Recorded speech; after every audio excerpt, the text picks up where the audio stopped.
안녕하세요. 저는 40대 초반 여자입니다. 사람은 누구나 남들에게 말하지 못할 비밀이 하나씩 있기 마련입니다. 피를 나눈 가족이라 할지라도 절대로 알리고 싶지 않아 무덤까지 가져가려는 비밀들을 가지고 있죠. 그리고 그 비밀이 밝혀지지 않기 위해 온갖 거짓말을 끊임없이 하거나 더 나아가 사람이 해선 안 될 일을 저지르기도 합니다. 저는 이번에 시댁 집안 식구들의 충격적인 비밀이 밝혀지는 걸 보게 되었고, 그로 인해 엄청난 일들이 눈앞에 펼쳐졌습니다. 제 사연은 시동생의 결혼 소식을 접하게 되면서부터 시작이 됩니다.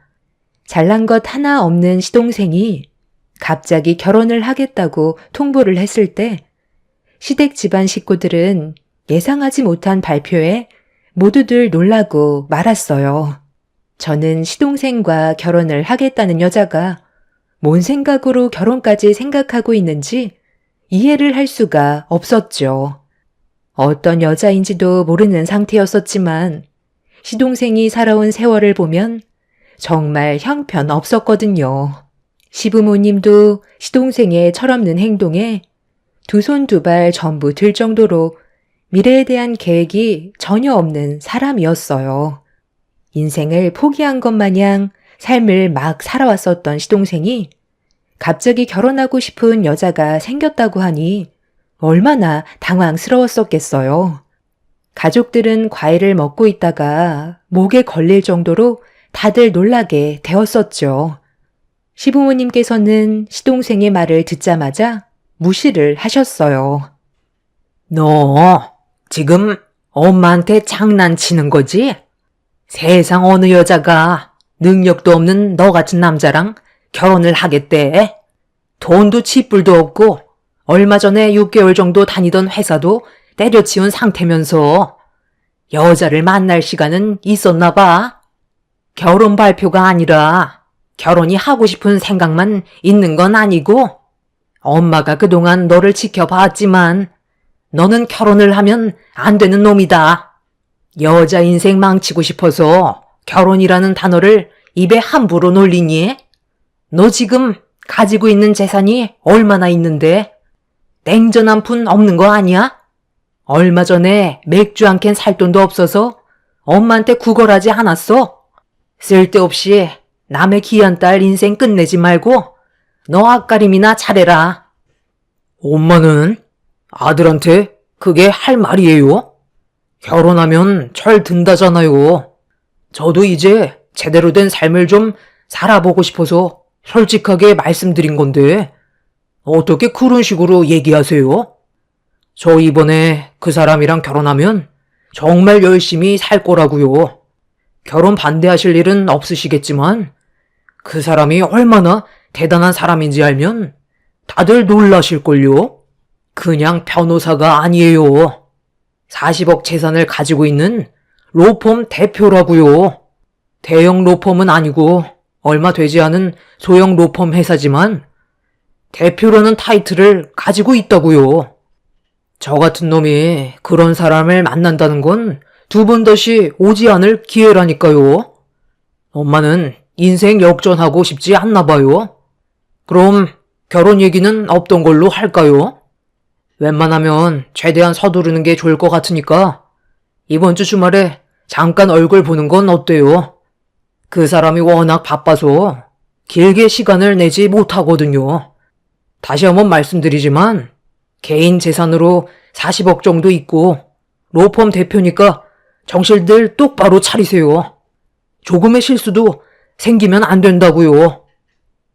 모두들 시동생의 충격적인 말에 입을 다물지 못하고 있었어요. 평범한 여자가 시동생과 결혼을 한다고 해도 놀라울 일인데 40억의 재산을 가지고 있는 로펌 대표 자리에 있는 여자가 시동생과 결혼을 한다는 말에 시댁 식구들은 말도 안 된다면서 믿기지 않으셨는지 몇 번이나 물어보셨죠. 사진까지 보여주면서 자기 말이 거짓이 아니라고 해명을 해주고 있는데도 저희는 이해할 수가 없었습니다. 능력 좋고 뭐 하나 빠질 것 없는 사람이 무슨 이유 때문에 하필 많고 많은 사람들 중에 왜 하필 시동생과 결혼을 하려는지 정말 이해를 할 수가 없었죠. 성격이 좋은 것도 아니고 물 흘러가듯 있으면 있는 대로 없으면 시부모님께 구걸하면서 살아오던 시동생이었기 때문에 로펌 대표라는 여자의 생각이 더욱더 의문스러웠죠. 나중엔 사기꾼이 아닌지 의심이 들 정도였지만 그 여자의 이름 석자를 인터넷에 검색을 하는 순간 시동생의 말이 사실이라는 걸 알 수 있었고 시부모님과 저희 부부는 충격적인 사실에 놀랄 뿐이었어요. 처음 시동생이 결혼을 하겠다는 말을 꺼냈을 때는 온갖 상처되는 말로 무시를 하시더니 진짜 사실이라는 걸 알게 된 시모는 순식간에 태도가 바뀌었고 상당히 들뜬 기분으로 그 여자를 맞이할 준비를 하셨어요. 시모는 인사를 오게 될 예비 며느리에게 잘 보이고 싶었는지 주말이 오기 전에 상당히 많은 일을 하셨죠. 꽤 비싸 보이는 옷들도 구입하셨고 미용실에서 머리까지 새로 하시면서 예비 며느리를 맞이할 준비를 하셨습니다. 그리고 시모는 금요일 저를 일찍 부르셨어요. 시모가 할 수 있는 음식들을 모두 준비하기에는 시간이 부족했기 때문에 전날에 모든 걸 준비하려고 계획을 하셨죠.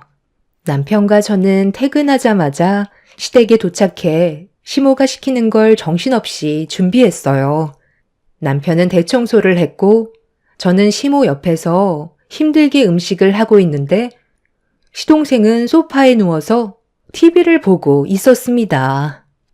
아무리 로펌 대표와 결혼을 하게 됐다 해도 형인 남편이 대청소를 하고 있는데 동생이 TV를 보고 있는 모습이 마음에 들지 않아 같이 거들어줘야 하는 거 아니냐고 한마디 하려는 순간 저를 의식한 시모가 저에게 쓸데없는 말은 꺼낼 생각조차 하지 말라며 예민하게 반응하셨어요.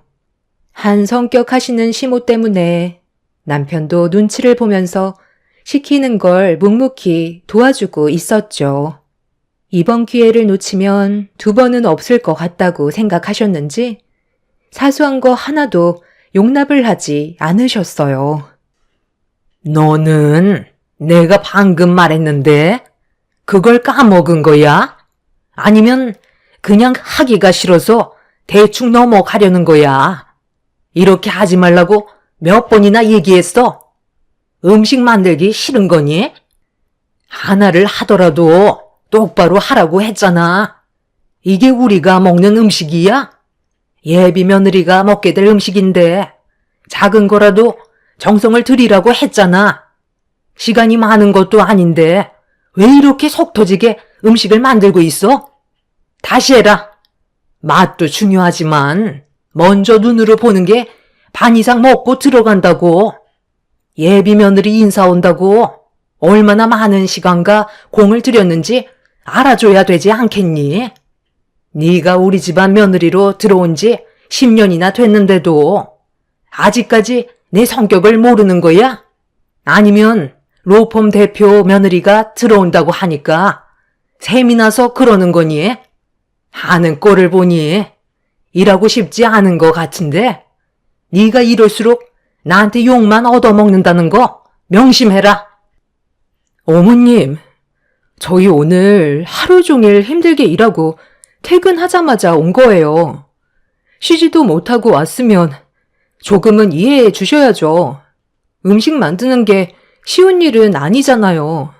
그리고 왜 도련님은 거실에서 TV만 보고 있는 거예요? 형이 옆에서 청소하고 있는데 동생이 누워서 TV 보는 게 맞는 거예요? 아무리 로펌 대표에 있는 여자를 인사시키려 한다고 해도 기본적인 건 해야 되지 않겠어요? 저희가 희생하는 만큼 도련님도 같이 좀 해야죠. 이런 건 어머님이 나서 주셔야 되는 거라고요. 내 아들이 그 여자랑 결혼만 하면 앞날의 인생에 꽃길만 걷게 될 텐데 이 정도 희생은 100번 1000번 해줄 수 있는 거 아니니? 쓸데없는 말 할 시간에 음식이나 하나 더 만들거라. 시모는 저에게 입도 뻥끗하지 말라면서 음식 만드는 데 집중하라고 화를 내셨어요. 그때 다 때려치우고 남편과 함께 집으로 돌아가고 싶은 마음이 굴뚝 같았지만 한 번은 참았습니다. 그렇게 저녁 늦게까지 어느 정도 일을 끝낸 뒤 집으로 돌아올 수 있었어요. 남편도 기분이 좋지 않았던 게 시동생이 고맙다는 말 한마디 해주지 않았고 저희가 희생하는 걸 당연하게 생각하고 있었죠.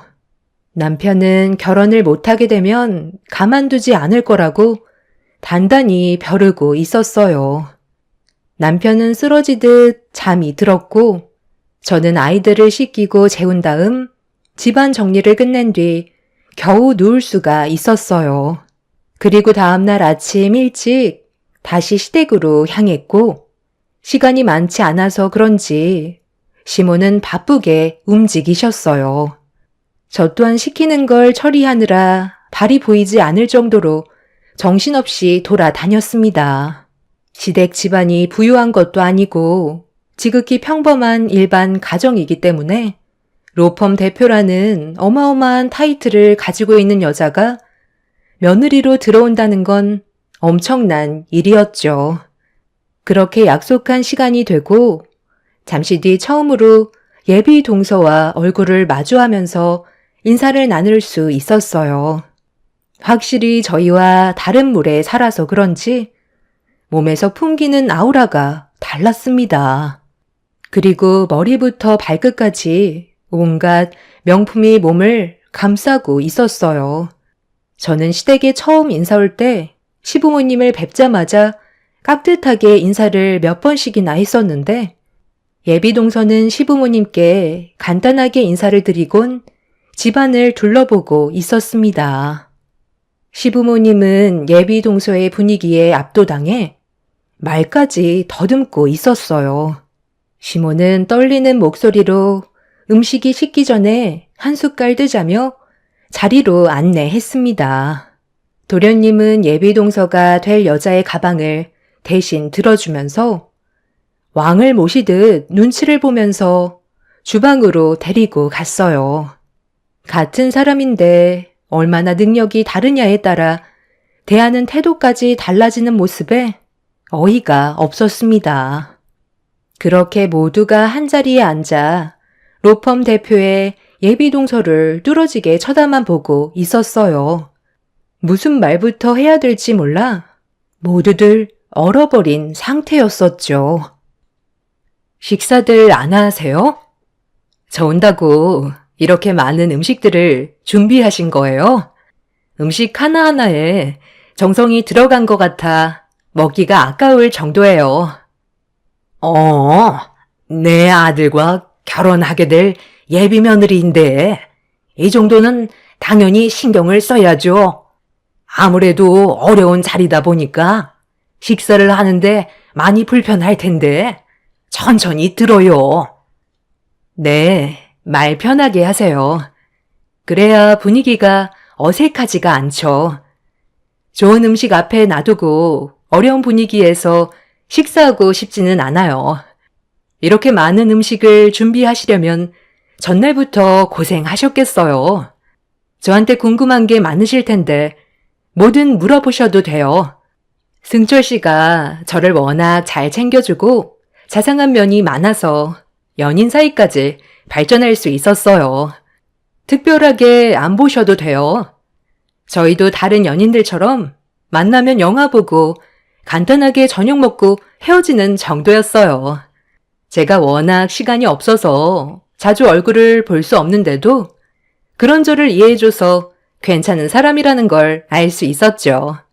처음 만났을 때도 제가 카페에서 발을 헛디뎌 승철 씨 옷에 커피를 쏟았었는데 보통 사람이라면 화부터 냈을 테지만 괜찮다면서 세탁비도 거부하고 집에서 세탁하면 된다고 그냥 가시려 하길래 처음 겪어본 사람이라 특이하게 다가왔던 것 같아요.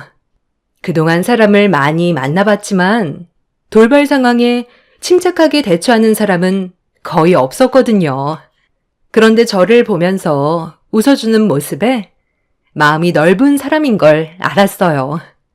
그렇게 시작된 연애가 결혼까지 생각하게 되었네요. 이 정도면 어느 정도 저희 관계에 대해 말씀드린 것 같은데요. 정말 로펌 대표가 확실한 거예요? 대충 알고 있겠지만 제 아들은 아직 부족한 게 많다는 걸 알 텐데요. 주변에 능력 좋은 남자들은 정말 많이 있잖아요. 제가 능력 좋은 남자들을 만나지 않는 이유가 세상을 너무 잘 알고 음지에 물들어 있는 경우가 많아서 엮이는 상황을 별로 좋아하지 않아요. 그리고 제가 능력이 되니까 그런 거 전혀 신경 쓰지 않아요. 승철 씨는 변하지 않고 지금 있는 그대로의 모습만 보여주는 것만도 저는 만족하며 살아갈 수 있을 것 같아요. 예비 동서는 자기 가치관이 확실히 뚜렷했었어요. 그동안 살면서 본인이 원하는 남자가 어떤 사람이었으면 좋겠는지 이미 결정을 해놓은 상태였죠.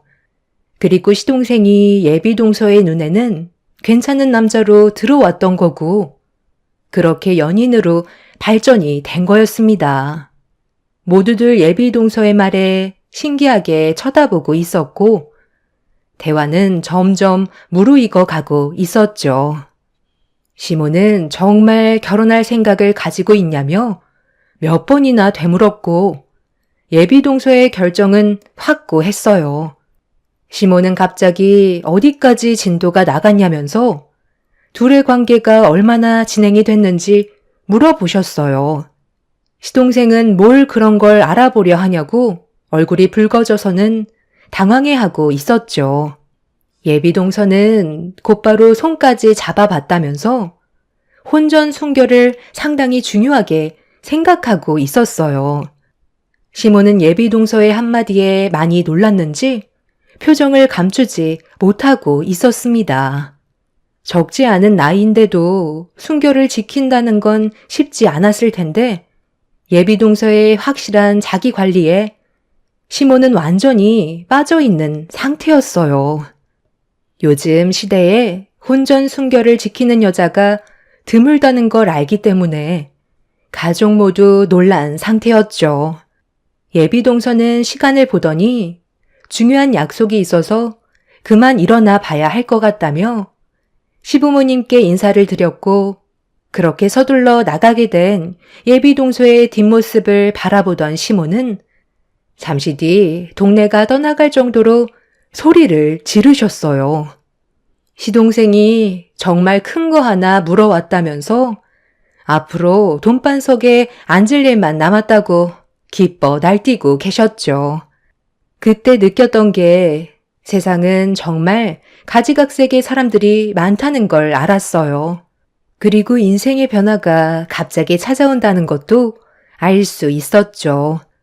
시몬은 최대한 빠른 시일 내에 상견례까지 잡기 위해 서둘러 일을 진행시켰고 시동생도 그걸 원하는지 예비 동서가 저희 집에 다녀간 이후 최대한 빠른 시간에 약속을 잡았습니다. 그렇게 며칠이 지나고 예정대로 순조롭게 상견례 장소에 모두가 모이게 되었어요. 그렇게 양가 집안이 서로 마주보고 앉아 가벼운 대화를 시작으로 분위기를 좋게 만들고 있었죠. 시몬은 당신 아들의 칭찬을 늘어놓으면서 지금까지 바르게 키웠다며 온갖 좋은 말들로 포장을 하고 있었고 최대한 빠른 시일 내에 결혼식을 원하셨어요. 요즘 식장 잡기가 정말 쉽지 않다더라고요. 그래서 야외에서 식을 올릴까 하는데 괜찮으세요? 제 딸은 청원에서 결혼식 올리는 걸 원하고 있거든요. 네, 뭐가 됐든 저희는 상관없습니다. 결혼식도 중요하지만 서류에 도장 찍는 게 훨씬 더 중요한 거 아니겠어요? 그럼 당장 다음 달에 바로 하면 좋을 것 같은데 어떻게 생각하세요? 사돈께서도 서둘러 식을 올리는 게 좋으시죠? 둘 다 나이가 적은 것도 아니니까 하루라도 빨리 식을 올려야 손주도 서둘러 볼 수 있지 않겠어요? 네, 그렇겠네요. 그럼 다음 달에 식을 올리는 걸로 진행하면 되겠어요. 저희가 지금 시간이 이제 30분밖에 안 남았네요. 여유 있게 스케줄을 빼려고 했는데 쉽지 않더라고요. 워낙 바쁘게 살다 보니 하루가 모자랄 정도라 죄송합니다. 궁금한 거 있으시면 뭐든 물어보세요. 제가 해드릴 수 있는 질문이면 답해 드리겠습니다. 아무래도 집 문제가 제일 크지 않겠어요? 제 아들이 아직 집을 마련하지 않아서 그게 걱정이긴 한데 앞으로의 계획이 어떠실지 궁금하네요. 네, 그건 걱정 안 하셔도 될 것 같습니다. 제 딸이 지금 살고 있는 집에서 같이 지내면 되는 거라 몸만 들어오면 되겠는데요. 50평대라 둘이 살기엔 딱 좋겠네요. 어머, 50평이나 된다고요? 엄청 넓네요. 더군다나 서울에 있는 아파트가 50평이나 된다면 상당히 비쌀 것 같은데 그쪽 시세는 얼마 정도 해요? 예비동서가 서울에 50평이나 되는 집이 자가로 있다는 말에 저는 너무 충격을 받아 아파트 가격이 얼마나 되는지 여쭤보기만 한 건데 갑자기 시모가 저를 이상한 눈빛으로 쳐다보시더니 잠깐 나와서 얘기 좀 하자며 화장실로 부르셨어요. 시모가 저를 왜 부르셨는지 전혀 알지 못하는 상태에서 뒤따라갔는데 화장실에 도착하자마자 몸을 돌리시더니 갑자기 제 뺨에 손을 올리셨습니다. 화장실에서 짝 소리가 울릴 정도로 크게 맞아서 저는 놀란 얼굴로 시모를 바라봤어요. 내가 아까 상견례장에 들어가기 전에 뭐라고 그랬어? 그냥 입 다물고 가만히 있으라고 했는데 시미 말을 잊어버렸니? 못 배운 티 내지 말라고 그렇게 얘기했는데 그걸 못 참고 면전 앞에서 아파트 가격이 얼마나 됐는지 그걸 왜 물어보는 거야? 그냥 가만히라도 있으면 본전이라도 찾지. 30분밖에 없다는데 네가 뭔데 황금 같은 시간을 빼앗으려 그래? 얼굴 표정 보니까 상당히 억울해하는 것 같은데 네가 이제 껴들 자리는 없어. 그냥 가정부 노릇이나 하면서 새며느리 비위만 잘 맞추면 된다. 일생일대의 기회를 너 때문에 놓쳐서야 되겠니? 식장에 발을 들이기 전까지 조금도 긴장을 늦춰서는 안 된다고. 저 집안 보니까 생각보다 상당히 어리숙한 면이 많은 것 같은데 이번 기회에 제대로 이용해서 나도 좋은 아파트에 입성해야 되지 않겠니? 내 아들한테 푹 빠져 있는데 콩깍지 쓰였을 때 주머니를 탈탈 털어야 될 거 아니야. 그러니까 말 한마디 조심하고 물어보고 싶은 게 있어도 너는 그냥 입 닫고 절대 열지 마라. 아무리 그래도 그렇지. 어떻게 제 얼굴에 뺨을 칠 수 있어요? 지금 얼마나 얼얼한지 아세요? 손바닥 자국이 선명하게 찍힌 거 보이시냐고요? 부잣집 집안에 거저 들어온다니까 아무것도 안 보이시나 본데요. 방금 저한테 하신 말씀 제 핸드폰에 전부 다 녹음되어 있거든요. 제 얼굴에 있는 사진도 찍어서 증거물로 제출해야 되겠어요. 제가 이렇게까지 당하면서 이 결혼 무사히 성사시킬 줄 아세요? 현장 녹취 끝났으니까 지금 당장 소장 쓰러 가시죠. 저도 감정 있는 사람이라고요. 저희 부모님도 제 얼굴에 손을 댄 적이 없었는데 어떻게 뺨을 칠 수 있으세요? 이런 식으로 행동하시면 오히려 역효과인 거 모르세요? 저는 너무 어이가 없고 화가 머리끝까지 올라와서 시모가 제 뺨에 손을 올린 행동에 대해 그냥 넘어갈 수가 없었어요. 이런 상황을 모두에게 알리겠다며 화장실을 나가려는 순간 시모가 당황했는지 제 팔을 붙잡았어요. 강하게 뿌리치려 했지만 어찌나 힘이 세시던지 절대 밖으로 못 나가게 하려고 발버둥을 치셨습니다. 저는 온 힘을 다해 시모를 뿌리쳤고 밖으로 나오려는 순간 눈앞에 동서가 저를 보며 서 있었어요. 뒤따라오던 시모도 놀랐는지 걸음을 멈춘 상태였죠. 분위기를 살피던 예비 동서는 제 얼굴에 손바닥 자국을 보더니 시모에게 잠깐 저와 단둘이 대화 좀 하겠다면서 저를 끌고 밖으로 휙 나가 버렸습니다. 무언가 할 말이 있는 듯 저를 뚫어지게 쳐다보던 예비 동서는 손을 내밀었어요. 무엇을 달라는 건지 알지 못했던 저는 왜 밖으로 데려왔는지 먼저 물어봤죠. 좀 전에 화장실 앞에서 전부 다 들었어요. 녹음한 파일 저에게 주시는 게 좋을 것 같아요. 그거 계속 가지고 계시면 끊임없이 시달리실 텐데 저한테 넘겼다고 하면 더 이상 형님을 무시하는 일은 없을 거예요.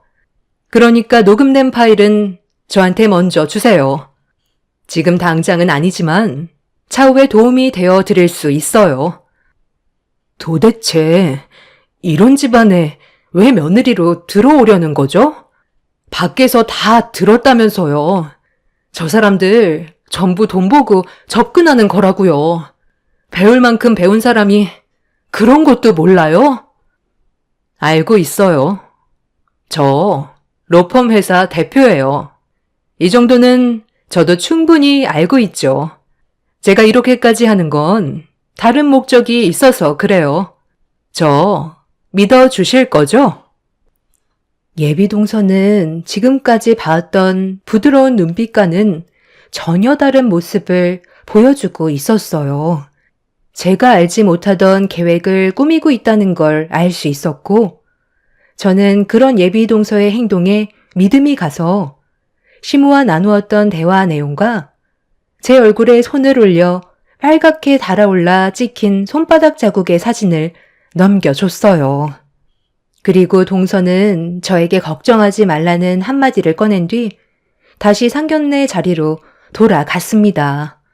저도 그 뒤를 따랐고 별일 없었다는 듯 행동하는 동서를 슬쩍슬쩍 보고 있는데 갑자기 핸드폰을 테이블 위에 올려놓았고 버튼을 누르는 순간 좀 전에 화장실에서 시모와 나눴던 대화가 흘러나오고 있었습니다. 저는 너무 놀라 사색이 된 얼굴로 예비 동서를 바라보고 있는데 당황한 시모가 변명을 하려는 순간 예비 동서가 시모의 말을 끊었어요. 그리고 진지하게 대화를 이어나갔습니다. 제가 제일 싫어하는 게 뭔 줄 알아요? 겉과 속이 다른 사람들이에요. 그런데 이런 일들이 있었다는 게 너무 놀랐고 저희 집안에 돈을 보고 접근했다는 거에 너무 큰 실망을 했어요. 나는 진심으로 다가갔는데 승철 씨는 그게 아니었나 봐? 나를 이용해서 삶을 바꾸려고 했던 거야? 내가 항상 하는 얘기를 벌써 잊은 거야? 나는 조금이라도 숨기는 게 있는 사람들이 싫다고 했잖아. 이건 나를 사랑하는 게 아닌 내가 가진 돈을 사랑한 거잖아. 아니, 그게 아니라 상견례 자리는 모두가 예민한 상태인데 갑자기 아파트 가격이 어떤지 그런 쓸데없는 질문을 하니까 나도 모르게 화가 났던 것뿐이야. 아파트 가격 물어보는 게 어때서요? 그런 질문을 하는 게 못 배운 티 내는 거고 뺨을 맞을 만큼 잘못한 건가요? 이 결혼 없던 걸로 하겠습니다. 잠깐만. 갑자기 이러는 경우가 어딨어? 이 문제는 우리 엄마랑 형수님과 단둘의 문제라고. 나랑은 전혀 관계가 없는 거잖아. 나는 당신을 정말 사랑한다고. 그래? 그럼 증명해봐. 내가 로펌 대표인 거 잘 알고 있지? 나랑 결혼하기 전에 있었던 일들에 대해서는 뭐든 눈 감아줄 수 있어.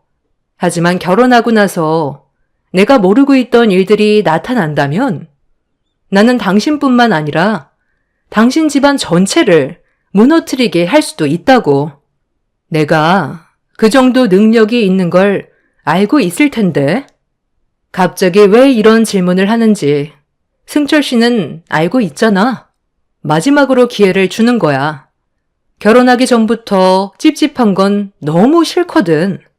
나한테 숨기는 거 조금이라도 있으면 이 자리에서 전부 다 말해줬으면 좋겠어.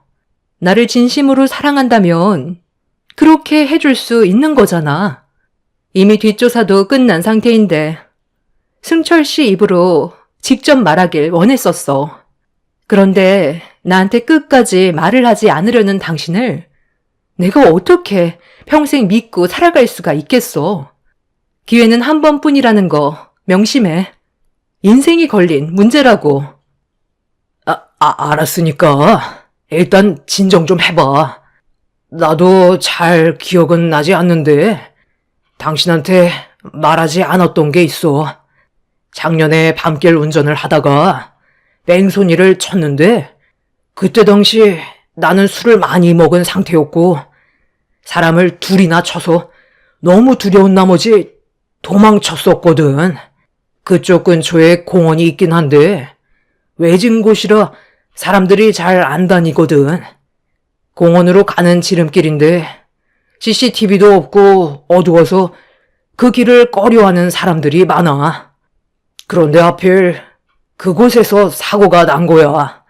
주변에 CCTV가 없다는 걸 알고 있던 나는 도망치면 죄를 물지 않아도 될 것 같아 그 사람들이 살려달라는 말에도 그곳을 서둘러 빠져나왔어. 나도 당신이 로펌 대표니까 이런 사실을 나중에 얘기하면 법적으로 해결해 줄 수 있을 것 같아 도움을 요청하려 했지만 도저히 말을 못 하겠더라고. 내가 신호 위반을 한 거고 음주운전에 뺑소니까지 했으니까 그런 죄책감에 한번 현장을 확인해 본 적이 있었는데 주민들의 신고로 응급실에 갔는지 그곳은 흔적도 없더라고. 지금쯤 아마 치료 잘 받고 있을 거야. 아, 그런 거였구나. 내가 예상한 대로 맞았네. 그쪽이 우리 아빠랑 동생을 세상 떠나게 만든 범인이 확실한 거였네. 네가 뺑소니 친 그 사람들이 우리 가족이었어. 나는 지금까지 그 범인을 찾기 위해 경찰도 포기한 걸 내가 두 발로 뛰어다니면서 언젠가 현장에 나타날 줄 알고 밤낮 가리지 않고 범인을 기다렸었어. 그리고 네가 현장에 아주 잠깐 나타난 걸 목격했지. 그때부터 내가 접근한 거야. 뭐든 확실하게 짚고 넘어가는 게 좋을 것 같아. 의심되는 사람들은 내가 전부 다 조사했었거든. 그런데 너는 내가 로펌 대표라는 걸 알고 도움을 받고 싶었는지 무언가를 말하려고 하는 것 같은데 끝까지 속마음을 털어놓지 않더라. 그런데 나도 타이밍을 보고 있었는데 오늘이 아주 기가 막힌 타이밍이었고 네가 직접 본인 입으로 그때의 사고를 전부 다 고백한 거야. 많은 사람들이 네가 한 말을 들었고 혹시 몰라 상견례 내부에 현장 촬영까지 해놨거든. 언제 어디서 어떤 일이 벌어질지 모르는 게 인생이라는 걸 우리 아빠랑 동생이 떠나고 나서야 알았어. 증거물은 남길수록 나에게 이득되는 부분이 많더라고. 네가 한 말은 법쪽에서 불리하게 적용될 거고 앞으로 치열한 법적 싸움이 시작될 거야. 시동생은 그 자리에서 털썩 주저앉았고 시모도 이런 사실을 어느 정도 알고 있었는지 멍청하게 그걸 왜 말하냐면서 앞으로 어떻게 하냐고 오열을 하셨습니다. 이 사실을 전혀 모르고 있던 시부와 저희 부부는 시동생이 저지른 행동에 대해 상당히 큰 충격을 받았어요. 예비동서는 지금까지 뺑소니범을 찾기 위해 시동생에게 접근했던 거고, 모든 진실을 알아내기 위해 그동안 연기를 하면서 아픈 슬픔을 참아왔던 거였어요. 시동생이 모든 사실을 털어놓게 되자 예비 사부인께선 오열을 하시면서 시동생을 가만두지 않겠다며 분노하셨고, 예비 동서였던 그 여자는 곧바로 뺑소니범인 시동생을 경찰에 신고해 넘겨주었습니다. 사람은 위기가 찾아왔을 때 도움을 받고 싶은 사람이 생기거나 신뢰가 쌓이면 자신이 숨기고 있던 속마음을 꺼내기 마련인데, 시동생은 로펌 대표가 자기를 사랑한다고 착각했었고 자신의 죄를 씻어줄 거라 믿고 있었는지 모든 진실을 고백하고 말았던 거였죠. 저 또한 아주 잠깐이었지만 제가 시모에게 뺨을 맞았을 때 험한 욕을 퍼부었던 내용을 예비 동서에게 넘겨줬던 것도 로펌 대표였기 때문에 법적으로 저에게 힘이 되어줄까봐 넘겨준 거와 같은 이치였죠. 결국 시동생은 그동안 숨기고 있었던 뺑소니 범죄에 대해 모두 인정하면서 처벌을 받게 되었고, 이 사실을 알고도 숨기고 있었던 시모 또한 처벌을 받게 되었습니다. 로펌 대표의 가족을 세상 떠나게 한 시동생은 징역 7년형을 선고받은 상태입니다. 소중한 가족이 2명이나 세상을 떠났는데도 징역이 7년밖에 안 된다는 게 너무 마음이 아팠어요. 그동안 그 사람들은 얼마나 마음고생이 심했을까요? 앞으로 힘들었던 시간들을 이제 그만 내려놓고 마음을 추슬렀으면 좋겠습니다. 시모는 징역 1년 6개월을 선고받았지만 그 기간 동안 많은 생각을 하셨으면 좋겠어요. 사람은 죄를 짓고 살아갈 수 없다는 걸 이번 일을 통해 깨달으셨으면 합니다. 저에게 이런 일들이 눈앞에 펼쳐졌다는 게 믿을 수 없을 만큼 황당하기만 하네요. 가족을 잃게 된 그분들의 인생이 앞으로 행복만 가득했으면 좋겠어요. 제 사연 들어주신 분들 감사합니다. 안녕하세요. 저는 30대 여자입니다. 지금도 너무 큰 충격을 받아 눈앞에 펼쳐진 현실이 사실이 맞는지 믿기가 어려울 정도로 전혀 상상하지도 못했던 사건들이 일어나 사연을 신청하게 되었습니다. 그리고 이 문제로 남편과도 이혼까지 이어졌는데 문제의 시작이 저 때문이었다는 남편의 무책임한 말에 더는 사람도 아닌 것 같아 이혼을 결정했습니다. 결혼 전에는 몰랐던 시모의 성격을 뒤늦게 알게 됐을 때 제가 할 수 있는 건 남편을 의지하는 것밖에 없었어요. 결혼을 하자마자 임신이 되었던 터라 남편의 도움이 많이 필요했었죠. 당연히 제가 임신을 했던 상태였기 때문에 제 편이 되어주는 건 당연했었는데 남편의 태도에 너무 많은 실망을 하게 되었습니다. 무슨 말만 해도 시모가 저를 위해 그런 거라는 어이없는 말을 늘어놓았어요. 그런 무책임한 말들이 저에겐 너무 실망스럽게 다가왔었습니다. 시모는 남편이 자기 편인 줄 알고 저를 더 막대하는데 홀몸도 아닌 거 뻔히 알면서 날이 가면 갈수록 저를 더 힘들게 만드는 시모에게 결국 제가 살아야 할 것 같아 참아왔던 안 좋은 감정들을 쏟아내게 되었습니다. 처음 시모에게 불만을 털어놓았을 때가 한창 입덧이 심할 때였어요. 지금 너무 입덧이 심해서 아무것도 못하겠어요. 그러니 제발 좀 그만하세요. 제가 어머님한테 도대체 뭘 잘못했다고 이러세요? 시키는 거 묵묵히 해왔고 그동안 불평불만 한 번도 없었잖아요. 저 지금 임신했어요. 지금 입덧이 너무 심해서 아무것도 할 수가 없을 정도로 괴로운 상태인데 어머님도 이런 제 상황 모르는 거 아니잖아요. 이 사람 임신했을 때 어머님도 입덧 심했다면서요. 그럼 제가 얼마나 힘들지 뻔히 아실 텐데 일부러 괴롭히시는 거예요? 제가 그렇게 부족한 며느리인가요? 그래도 저는 항상 최선을 다하려고 노력해 왔었어요. 어머님도 저를 조금만 이해해 주실 순 없는 거예요? 이런 식이면 저 더 이상 어머님 댁에 올 수가 없어요. 지금 제 몸 하나 가누기 힘들 정도로 입덧이 심한데 냉장고 문 열어 음식하라는 건 당연히 너무 곤욕스럽죠. 나 때는 임신했을 때 입덧이 정말 심했었지. 첫째 딸이랑 막내 딸은 입덧이 별로 심하지 않았거든. 그런데 이상하게 둘째만 입덧이 심하더라고. 나도 아직까지 그때를 잊지 못할 정도로 힘들었지.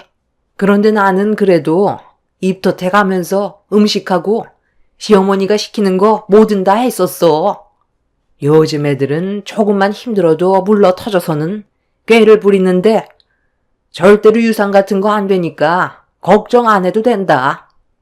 입덧은 자연스러운 거니까 걱정하지 말고 내가 시킨 음식 준비나 하거라. 전 지금 너무 심해서 그렇게는 못하겠어요. 어머님이 과거에 그런 힘든 일을 했다고 해서 제가 똑같이 할 수 있는 건 아니잖아요. 사람마다 입덧의 정도가 다른데 어머님이 버티면서 음식을 만들었다고 해서 저까지 똑같이 어떻게 해요? 어머님 손주를 임신했는데도 이런 대우밖에 못 받는다면 차라리 그만 돌아가는 게 좋겠어요. 옳게. 지금 어디 가는 거야? 우리 엄마가 말하고 있는데 자리에서 먼저 일어나는 게 어디 있어? 처음 인사 올 때부터 성격이 별로 안 좋아 보이더구만. 내 예상에 딱 맞아 떨어졌네. 엄마, 내가 뭐라고 했어요? 처음 얼굴 보자마자 버릇없어 보인다고 했잖아요. 너는 그때 누나 말 들었으면 더 좋은 색식감 얻을 수 있었잖아. 우리 집안에 들어왔으면 무슨 일을 시키던 군말하지 않고 해야 되는 건데 눈까지 치켜 세우는 거 봐봐. 저게 어른을 대하는 행동이 맞는 거야? 오빠가 여자 보는 눈이 없어서 그런 거지 뭐. 즐거운 주말에 가족 모두 한자리에 모였는데 속 안 좋게 계속 헛구역질만 하고 있으니까 내 속까지 안 좋아지는 것 같아. 우리 언니는 임신했을 때 입덧 한 번 없이 애만 잘 낳았는데 새언니는 어떻게 된 게 화장실 변기통을 놓지를 못하네? 이것도 약간 건강 문제와 직결되는 거 아니야? 새언니 딱 보면 삐쩍 말라서 툭 치면 어디 한 군데 부러질 것처럼 되게 약골이잖아. 내가 오빠였으면 절대 새언니 같은 여자 선택하지 않았을 텐데. 임신까지 해버려서 이제 반품도 못하겠다. 엄마, 우리 그냥 새언니 돌려보내고 우리끼리 음식 시켜 먹어요. 그게 제일 편하겠어. 옆에서 입덧하는데 나까지 속이 울렁거려서 너무 힘들다니까요. 차라리 옆에 없는 게 좋지.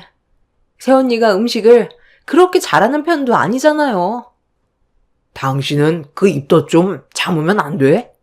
자주 오는 것도 아니고 오래간만에 부모님 집에 왔는데 임신했다고 알아주기라도 해달라는 거야?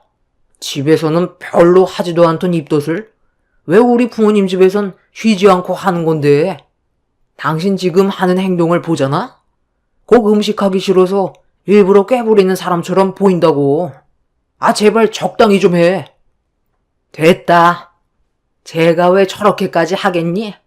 임신까지 했는데 알아주지 않으니까 서운해서 저러는 거지. 그래도 우리 집안에 아이를 가졌는데 자기가 생각했던 것보다 대우를 못 받고 있으니 얼마나 기분이 안 좋겠어. 그래서 내가 너한테 처음에 뭐라고 그랬니? 내 아들을 선택한 건 좋지만 결혼 생활이 힘들어질 수 있다고 했잖아. 나는 너를 며느리로서 만족을 못해서 처음부터 결혼을 허락하지도 않았었지만 네가 내 아들과 잘 살아보겠다며 노력한다고 했으니 이 정도는 당연히 감수해야 되는 거 아니니? 처음 했던 말과 다르게 입덧 좀 한다고 내가 시키는 걸 하지 않고 이대로 집으로 돌아간다면 집안 분열만 생기는 건데 잘 생각해라. 시댁 식구들은 그렇다 쳐도 남편이 저에게 뱉은 막말은 저에게 너무 큰 상처로 다가왔어요. 그리고 제가 노력한 거에 비해 돌아오는 건 아무것도 없어서 이미 분열이 시작이 됐다고 생각했었기 때문에 더 이상 시댁에 발을 들이고 싶지 않았고 차라리 시댁 식구들 얼굴 안 보고 사는 게 속 편할 것 같았어요. 시부는 시모 눈치만 보면서 옆에서 한마디도 못하는데 정말 너무하다 싶었습니다. 그래도 집안의 제일 큰 어른이면 가족들이 저를 대하는 행동들이 지나치다 싶을 때 한마디 정도 해주고 바로잡아 줄 수 있는 건데 시부는 자리만 지킬 뿐 단 한마디도 꺼내지 않았습니다. 이런 상황에서 제가 더 이상 시댁에 발붙일 이유가 없어 보여 조금의 미련도 없이 시댁을 뛰쳐나왔어요. 그리고 곧장 집으로 향했었는데 충격적인 건 임신한 저를 혼자 보낸 남편이 너무 미웠어요. 자기랑 결혼해달라고 하루도 빠짐없이 매달리면서 모든 걸 다 줄 것처럼 행동했던 사람이었는데 결혼하고 나서 임신이 되자마자 태도가 돌변해서는 꼭 자기가 원하는 걸 성취했으니 더 이상 노력하지 않아도 된다는 사람처럼 저에게 상처만 주는 모습이 너무 실망스러웠습니다. 제가 집에 도착은 잘했는지 문자 한 통도 없던 남편의 180도 변해버린 모습에 차라리 그냥 이혼하고 혼자 살아야 하나 싶었어요. 어차피 아무리 노력해도 대우도 못 받는데 붙어 있어봤자 달라질 것도 없을 것 같아 혼자 집에 있는 동안 정말 많은 고민을 하게 되었습니다. 입덧이 심하다 보니 남편과의 이혼이 더 크게 와닿더라고요. 결국 그날 서운함은 분노로 변해버렸고 오랜 시간 끌지 말고 각자 갈 길 가는 게 상처를 덜 받는 일이라고 확신을 하게 되었습니다. 이제야 들어오는 거야? 먹을 거 다 먹고 아주 즐거운 시간 보내고 왔나 봐. 너는 내가 걱정도 안 됐니? 하루 종일 변기통만 붙잡고 있는 내가 불쌍하지도 않아? 입덧하면 다 그런다는데 왜 이렇게 호들갑이야? 임신하면 자연스러운 현상이라잖아. 시간이 좀 지나면 입덧도 줄어든다던데? 일단 너무 예민해진 것 같으니까 그만 들어가서 쉬어. 나는 또 나가봐야 돼. 오래간만에 친구가 근처에 왔다길래 얼굴 좀 잠깐 보고 오려고. 몇 년 만에 얼굴 보는 거라 아마 술까지 마시고 들어올 거야. 너는 친구는 중요하고 지금까지 아무것도 먹지 못한 채 힘들어하는 나는 안 보이는 거야? 지금 상황에 친구를 꼭 만나러 나가야 돼? 입덧하는 게 당연한 거면 네가 임신한 내 옆에 있어주는 것도 당연한 거야.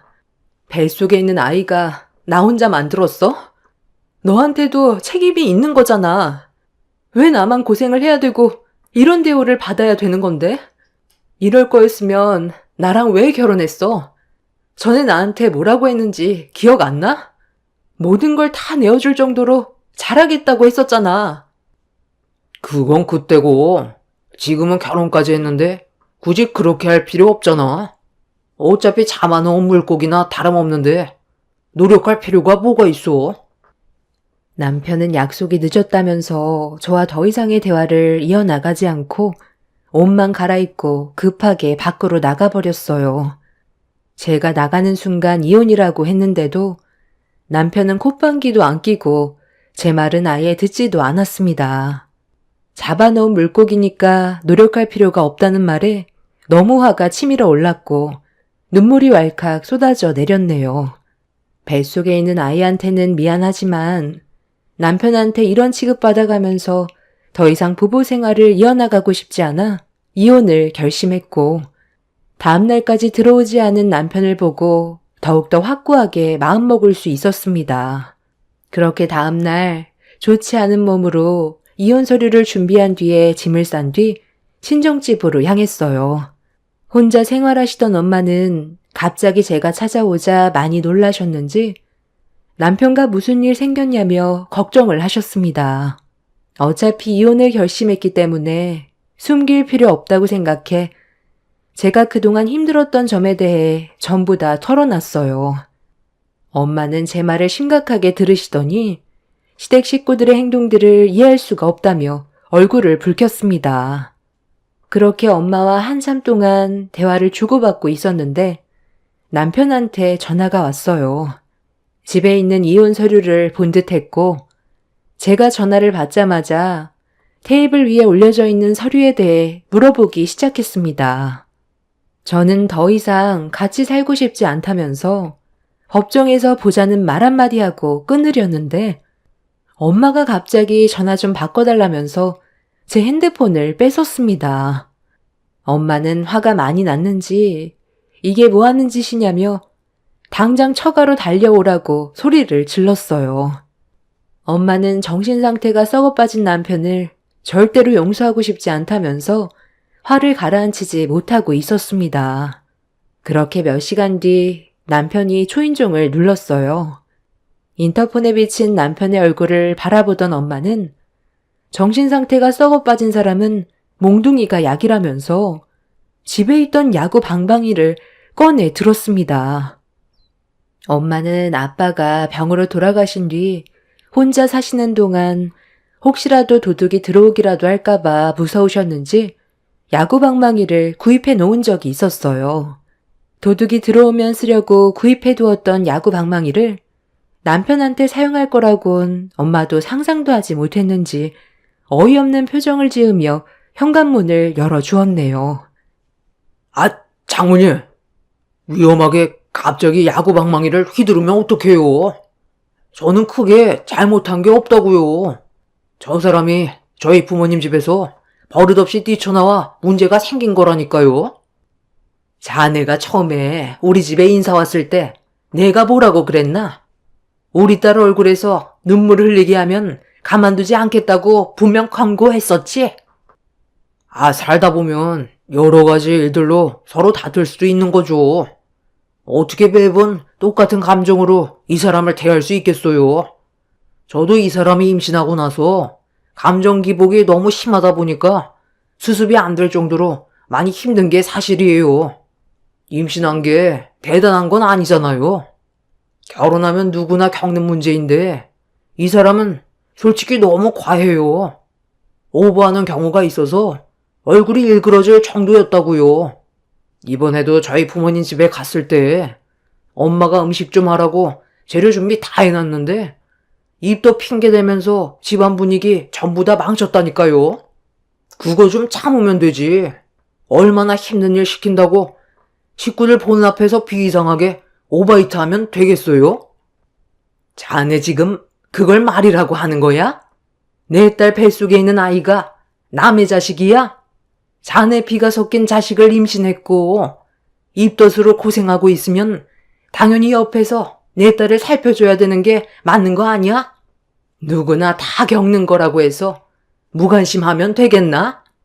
어찌됐든 내 딸은 임신을 처음 경험하는 건데 입덧으로 힘들어하는 모습을 봤을 때 안쓰러운 감정이 들지도 않는 거야? 다른 사위들은 딸이 임신하면 뭐든 다 해준다는데 자네도 내 딸을 사랑해서 결혼을 했으면 기본적인 요구는 들어줄 수도 있는 거 아닌가? 내가 대충 들어보니까 입덧이 심해서 사돈댁에도 다음에 가고 싶어 했는데 무작정 끌고 갔었다며? 남편은 저희 엄마가 하는 말에 조금도 지지 않았어요. 무조건 제가 잘못했다는 식으로 상황을 더욱더 안 좋게 만들어가고 있었습니다. 엄마는 남편이 말에 통하지 않자 화가 많이 났는지 야구방망이를 사정없이 내둘렀어요. 하지만 남편 앞에서 아무리 무력으로 행동해봤자 남편의 힘을 엄마가 감당할 수는 없었고 남편은 이혼은 하고 싶은 생각이 없다면서 제가 거실 테이블에 올려놓았던 이혼 서류를 그 자리에서 찢어버렸습니다. 저는 그런 남편에게 이혼하고 싶지 않다면 똑바로 행동하라고 했지만 그 말은 아예 듣지도 않은 채 당분간 신정해서 지내다가 화 좀 가라앉으면 다시 집으로 들어오라면서 저희 엄마가 남편한테 뭐라고 하고 있는데도 무시하며 집 밖으로 뛰쳐나갔습니다. 엄마는 남편의 태도에 실망을 많이 했는지 소송을 해서라도 이혼하는 게 앞으로 속 편하게 사는 거라고 화를 가라앉히지 못했습니다. 남편과 결혼 1년도 안 돼서 벌어진 일이라 정신적으로 너무 힘이 들었고 정상적인 생활이 불가능하다는 걸 알게 된 이후부턴 남편한테 어떠한 미련도 남아있지 않았습니다. 그렇게 저는 남편을 상대로 이혼 소송을 제기했고 제가 받은 피해에 대해 위자료를 청구하자 이런 상황을 듣게 된 시모가 직접 찾아와 저희 엄마와 얼굴을 대면했어요. 두 분은 한참 동안 아무 말 없이 눈빛만 주고받다가 시모가 먼저 입을 열었어요. 저도 어차피 마음에 안 들었던 며느리라 내 아들과 이혼하는 게 반가운 소식이긴 하지만 위자료까지 달라고 하는 건 너무 억지스러운 것 같아 찾아왔습니다. 억지라고요? 제 딸 인생 망쳐놓고 위자료 몇 푼 가지고 지금 억지를 부린다는 말이 나오세요? 신서방이 내 딸한테 매달리지만 않았어도 이런 일은 없었겠죠. 모든 걸 다 해줄 것처럼 행동해서 데려갔으면 그까지 책임지고 잘 살아야 되는데 홀몸도 아닌 걸 알면서 어떻게 임신 전보다 더 못할 수가 있어요? 가뜩이나 처음 인사 올 때부터 사돈 집안 마음에 안 들어 며느리로 받아주고 싶지 않았었는데 임신했다고 해서 제가 잘해줄 필요가 있나요? 뱃속에 우리 집안 핏줄인 손주가 자라고 있다 해도 원래 며느리가 마음에 안 들면 손주도 마음에 안 드는 거예요. 애초부터 잘해주고 싶은 마음 조금도 없었지만 내 아들이 결혼 생활 한번 해보고 싶다길래 어쩔 수 없이 허락해줬던 것 뿐입니다. 이혼 위자료로 인생 한번 바꿔보려고 그렇게 큰 돈을 요구하면 이혼이 되겠어요? 큰 돈이라뇨. 앞으로 제 딸이 애 키우면서 들어가야 될 돈이 얼마인데 당연히 그 정도는 받아야 되는 거 아닌가요? 우리는 타당하게 요구하는 것 뿐이에요. 아무리 내가 이혼을 원한다 해도 이건 아니죠. 이혼 한번 하는데 위자료로 3억을 버릴 수가 있겠어요? 그럴 거면 차라리 우리가 키우겠습니다. 저는 위자료 소송 절대 부를 수 없고요. 뱃속에 있는 아이는 제가 키울 거예요. 제 배 아파 낳은 자식을 당신이 결정지을 권한은 없다고 생각하는데요. 엄마와 시모는 점점 더 목소리를 높이면서 안 좋은 대화를 이어나갔고 저도 시모에게 쌓였던 불만들을 털어놓고 있는데 시모가 3억을 줄 바엔 차라리 이혼을 안 시키는 게 좋을 것 같다면서 갑자기 자리에서 일어났어요. 몇 년이 걸리던 최대한 시간을 끌어서라도 저와 남편의 이혼을 쉽게 끝내게 놔두지 않을 거라면서 억지를 부렸습니다. 그렇게 엄마와 시모가 한바탕 얼굴을 붉히면서 안 좋은 말들을 주고받았고 해결되는 건 아무것도 없었어요. 남편은 얼굴조차 보이지 않고 시모의 뒤에서 상황만 보고받고 있었습니다. 이런 안 좋은 관계 속에 계속해서 상처를 받게 되자 저도 점점 지치게 되더라고요.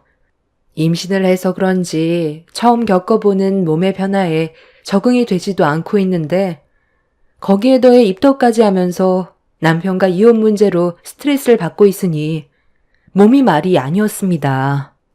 하루빨리 모든 일들이 해결되길 바랐지만 이혼 소송이라는 게 정말 사람이 할 짓이 못 되더라고요. 인간 이하의 모습까지 보이면서 서로를 헐뜯는 이런 상황들이 너무 싫었어요. 그렇게 아무것도 해결되지 않은 상태에서 시간만 버리고 있었을 때 갑자기 예상치 못한 문제가 터졌어요.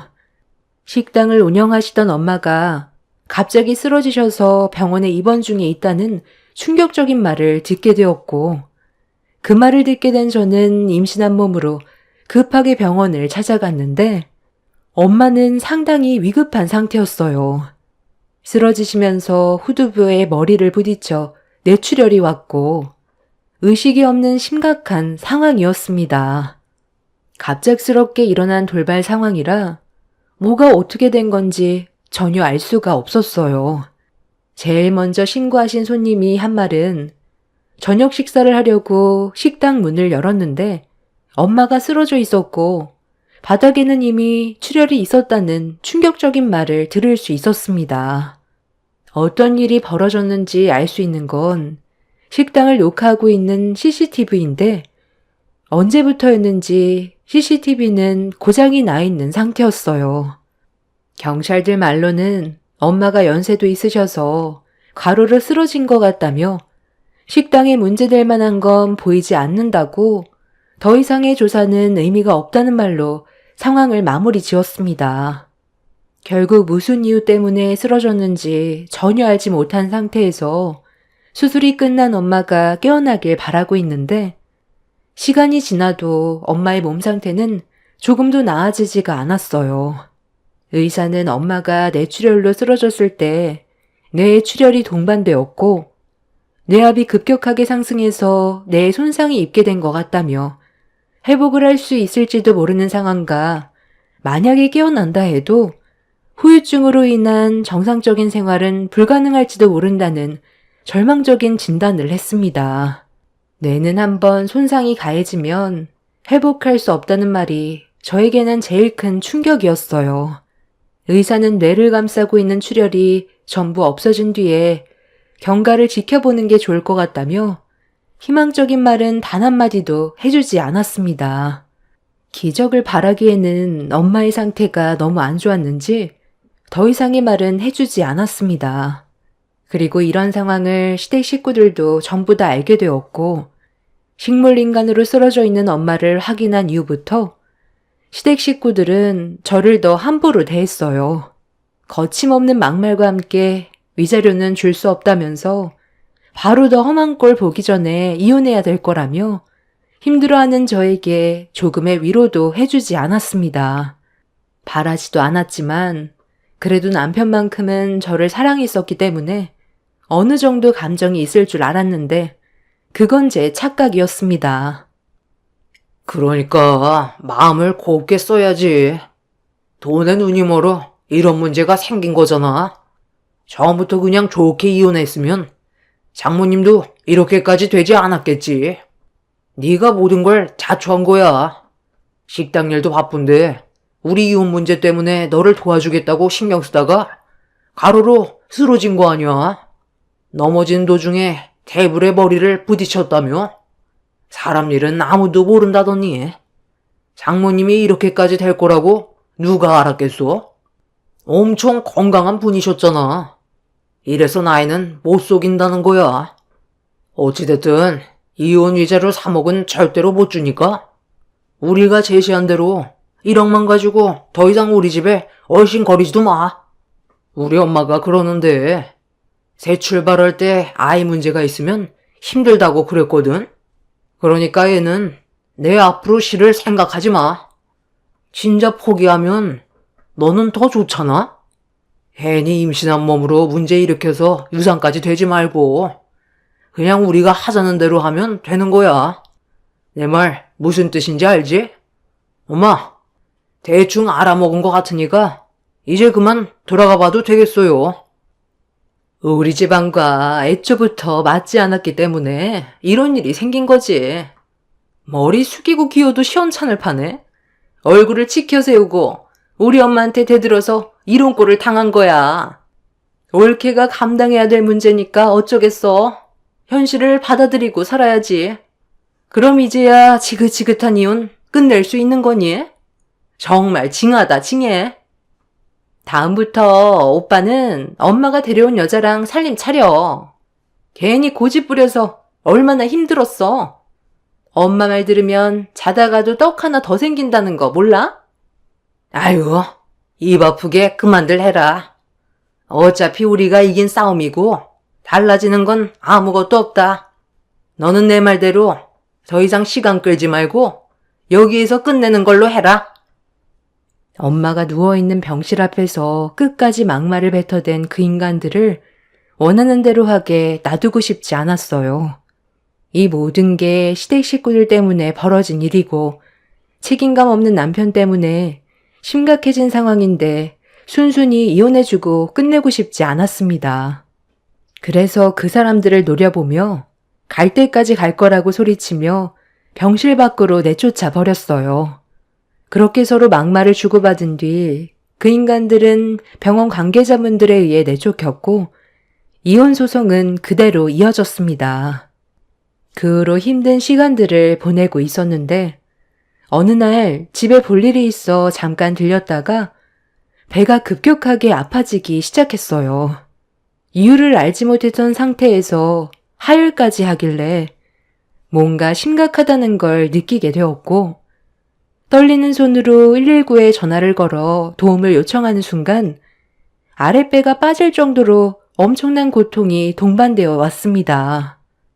그때가 임신한 지 몇 주 되지 않았던 상태라 위험한 상황인 걸 인지했었고 그렇게 구조대원의 도움을 받아 응급실로 향했는데 너무 큰 고통으로 정신줄을 놓아버리게 만들었어요. 엄마가 병실에 누워있으면서 저는 끼니도 제대로 챙겨 먹지 못했던 상태였고 이혼 소송 문제로 체력이 바닥이 나버려 정신을 잃은 것 같았어요. 그리고 얼마의 시간이 흘렀는지 눈을 떴을 때 시댁 식구들이 저를 내려다보고 있었습니다. 남편은 심각한 얼굴을 하고 있었어요. 그리고 제가 눈을 뜨자마자 시모가 저에게 유산됐다는 충격적인 말을 꺼냈습니다. 뱃속에 있던 아이가 그동안 많이 힘들었는지 버티지를 못해 이미 뱃속에서 잘못된 상태로 하혈을 하게 된 거였어요. 눈앞에 보이는 인간들이 인간 이하의 짓만 하지 않았어도 유산까지 되지는 않았을 텐데 제가 마음에 들지 않는다는 이유로 문제를 일으켜 결국 되돌릴 수 없는 결과까지 오게 만들었고 저는 그날 하염없이 오열을 하게 되었습니다. 뱃속에 있었던 제 아이가 얼마나 괴로웠을지를 생각하니 더 이상 버티기가 힘들었어요. 남편은 눈물을 흘리고 있는 저에게 차라리 잘된 일이라면서 어차피 이혼을 할 거였는데 찝찝했던 부분이 정리가 되니 속이 후련하다고 막말을 거침없이 뱉어댔습니다. 화가 머리끝까지 올라온 저는 남편의 뺨에 손을 올렸고 시모는 제가 돌발 행동을 하자 그 자리에서 머리채를 잡았어요. 저는 이판사판이었고 정신 나간 여자처럼 똑같이 행동하게 되었죠. 남편과 시모는 아이도 유산됐으니 이혼 절차는 쉬워질 거라면서 저를 만신창이로 만들어 놓고 그렇게 자리를 떠났습니다. 그날 이후 아이까지 잃고 엄마는 식물인간이 되어버린 상태에서 삶이 의미가 없다 보니 하루하루 사는 게 힘들었고 회복하는 시간도 상당히 오래 걸렸어요. 저에게 마지막 희망인 엄마마저 떠난다면 앞으로 저 혼자 살아갈 수 없을 것 같았습니다. 그렇게 뱃속에 있던 제 아이가 떠나고 엄마의 곁에서 병간호한 지 1년이 지났을 때 어느 날 시댁 식구들이 갑자기 병실 문을 열고 들어왔어요. 이혼을 해주지 않을 거면 며느리 역할을 끝까지 하던지 아니면 그만 질질 끌고 당장 내 아들과 이혼하라는데 언제까지 고집을 부릴 거야? 너 내가 뭐라고 그랬어? 추석 명절이니까 법적으로 내 아들과 부부 관계이니 내 집에 와서 명절 음식 준비하라고 했는데 아직까지 여기 붙어 있어? 어차피 가망도 없어서 깨어나지도 못하는 노인네 옆에 언제까지 붙어 있을 건데? 너 이런 식으로 나한테 화풀이 하는 거냐? 당장 우리 집에 와서 명절상 차려라. 내 딸들이 네가 만든 음식 아니면 입에도 안 되겠단다. 우리 집안 며느리로 왔으면 당연히 해야 될 도리 하라고 지금 철었는데 배 골려서 산송장 만들 거야? 당장 우리 애들 점심상 대령해라. 2년이? 쉐미 말이 말 같지가 않아? 명절날 머리채 잡혀야 정신 차릴래? 빨리 일어나. 아들, 얘 데리고 차에 태워라. 이거 안 나? 내가 왜 그쪽 집안에 가서 음식을 만들어야 되는데 이혼은 내가 하고 싶을 때 할 거야. 내가 받은 피해 그쪽들도 똑같이 받아야 되지 않겠어? 당신들은 손이 없어? 명절 음식 먹고 싶으면 직접 해먹어. 여기가 어디라고 와서 행패야? 꼴도 보기 싫으니까 경찰 부르기 전에 당장 나가! 제 말이 끝나는 순간 시모는 얼굴에 손을 올렸고 이미 저도 제정신이 아니었던 상태라 시모의 뺨에 똑같이 손을 올렸어요. 그리고 뒤에서 모든 걸 지켜보고 있던 두 신우가 자기 엄마 얼굴에 손을 올렸다며 제 머리채를 잡으려고 달려들었는데 그 순간 제 등 뒤에서 충격적인 한마디가 들려왔고 모두들 예상치 못한 상황에 경악을 했어요. 엄마가 눈을 뜨셨는지 어느 안전이라고 난리를 치냐며 당장 무릎 꿇고 빌라며 충격 명령을 했습니다. 좀 전까지 깨어나지 못하고 있던 엄마가 갑자기 소리치는 모습에 저 또한 너무 놀랐는데 엄마는 시모를 손가락으로 가리키더니 엄마를 식물인간 만든 사람이 시모라는 말을 꺼내면서 당장 경찰에 신고를 해달라고 저에게 또 한 번 충격을 안겨주었습니다. 저는 너무 놀라 당황해 하던 사이 시모는 급하게 병실 밖으로 도망쳤고 남편과 시댁 식구들 모두 병실을 빠져나갔어요. 어떻게 된 일인지 전혀 알지 못한 상태라 일단 경찰에 신고를 한 뒤에 깨어난 엄마를 안고 오열을 했습니다. 엄마는 기적적으로 몸이 회복이 되고 있었어요. 이미 며칠 전부터 조금씩 정신이 들었는데 말을 하고 싶어도 하지 못해 답답해하던 도중 시댁 식구들이 저를 함부로 대하는 모습을 보고 입을 열 수 있게 되었던 거죠. 그렇게 엄마는 경찰에게 시모가 자신을 어떻게 했는지 전부 다 설명을 했어요. 식당에서 음식 준비를 하던 도중 시모가 갑자기 들어와선 저와 남편의 이혼을 요구했고 점점 안 좋은 감정에서 몸싸움까지 벌어졌는데 시모가 엄마를 강하게 밀쳤을 때 중심을 잡지 못하고 뒤로 넘어지면서 그대로 테이블에 머리를 부딪혀 사고가 난 거였어요. 엄마는 시모가 앞문이 아닌 뒷문으로 도망쳤다면서 그때의 상황을 모두 진술했어요. 경찰들도 확인을 하지 못했던 식자재 창고 앞에도 CCTV가 있다는 걸 듣게 되었고 엄마가 병원에 입원하고 난 이후 식당 문을 닫았던 상황이라 CCTV가 그때의 날짜로 녹화가 잘 되어 있는지 확인을 했는데 다행히 사고가 난 이후 시모가 뒷문으로 도망치는 장면이 CCTV에 그대로 저장이 되어 있었습니다. 그리고 이 문제로 시모가 범행을 저질렀다는 걸 알면서도 숨기려 했던 시댁 식구들 또한 공범이 되었고 그 인간들은 붙잡히지 않으려 숨었지만 오랜 시간 걸리지 않고 결국 전부 붙잡히게 되었네요. 그리고 현재 시모는 살인 미수로 5년의 형을 받았고 시모의 범행을 알면서도 숨긴 시댁 식구들은 징역 1년의 형이 내려진 상태입니다. 저희 엄마가 식물인간으로 1년 동안 병실에서 생활한 걸 생각하면 너무 낮은 형벌인 것 같지만 법이 그런데 어쩌겠어요. 받아들여야겠죠. 그리고 이 문제로 남편과 이혼을 했고 제가 유산한 것과 엄마가 식물인간이 되었던 총 피해에 대한 3억 5천의 위자료까지 받을 수 있었습니다. 엄마는 하루가 다르게 건강을 되찾아가는 중이지만 사고 당시 후유증이 아예 없는 건 아니에요. 의사는 깨어난 것만도 기적이라고 하네요. 인간 같지도 않았던 그 사람들과의 악연을 이렇게 끊어낼 순 있었지만 속이 후련하지는 않습니다. 저희가 받았던 상처가 너무 컸거든요. 이래서 사람을 잘 만나야 한다는 것 같아요. 제 사연을 들어주신 여러분들께서도 사람을 만날 때는 신중하게 결정하시길 바랍니다. 감사합니다. 안녕하세요. 저는 40대 초반 여자입니다. 몇 년 전 일이지만 아직도 생각하면 피가 거꾸로 솟을 만큼 황당하고 화나는 일이 있어 이렇게 사연을 씁니다. 저는 20대 때 행정 공무원 시험을 보고 합격을 하여 지금까지도 공무원을 하고 있습니다. 아무래도 공무원 사회가 보수적이다 보니 혹시라도 소문날까 싶어 제대로 연애 한번 못하고 시간을 보냈죠. 그렇게 한 해 한 해 나이가 먹어 30대 중반이 될 즈음 동료 직원에게 소개를 받아 한 남자를 알게 되었어요. 동료 직원의 말에 따르면 그 남자는 5대 독자에 부모님은 이 지역의 유지라고 했습니다. 나이도 나이인지라 그 사람을 살펴볼 여유 없이 조금이라도 조건이 맞는 남자를 찾고 있었거든요.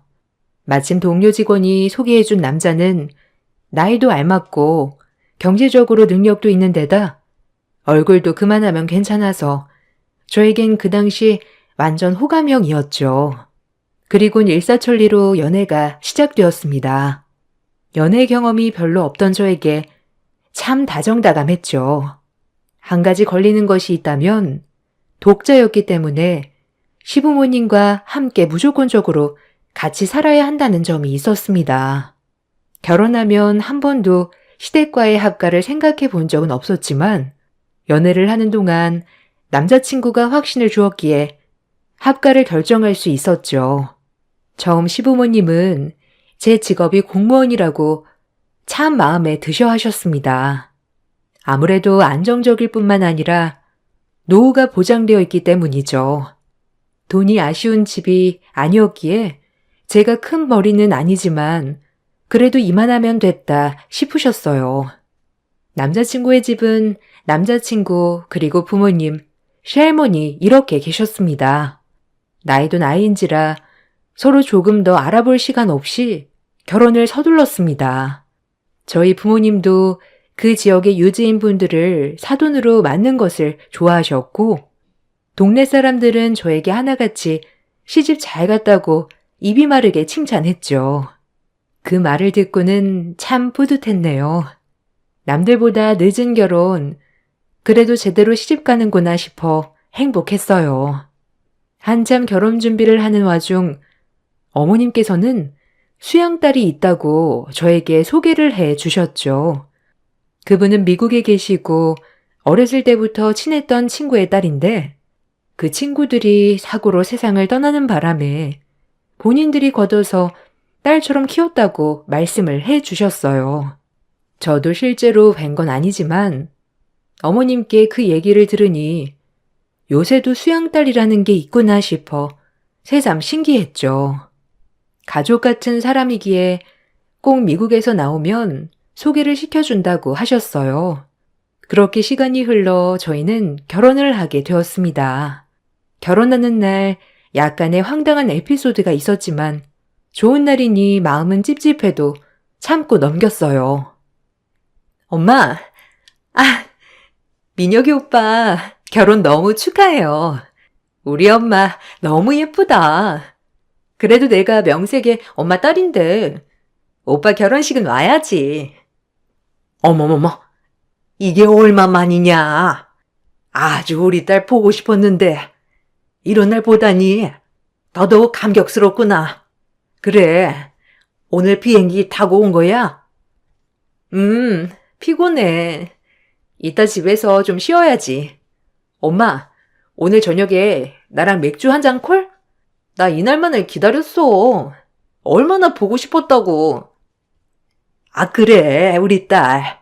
어머, 얘, 내가 말한 우리 딸이다. 인사하렴. 천천히 인사시키려고 그랬는데 좋은 날 볼 수 있으니 너무 좋구나. 아, 민혁 오빠 와이프구나. 언니, 안녕하세요. 성소민이라고 해요. 엄마한테 얘기 들었죠?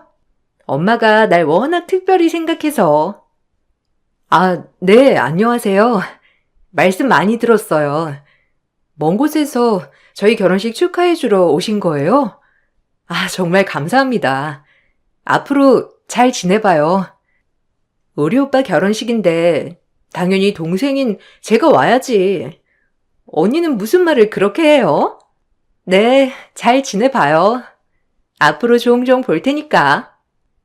수양딸이라고 들었는데 뭔가 너무 가족같이 스스럼 없는 모습에 한편으론 마음이 찝찝했습니다. 갑자기 없던 시누이가 생긴 기분이랄까요?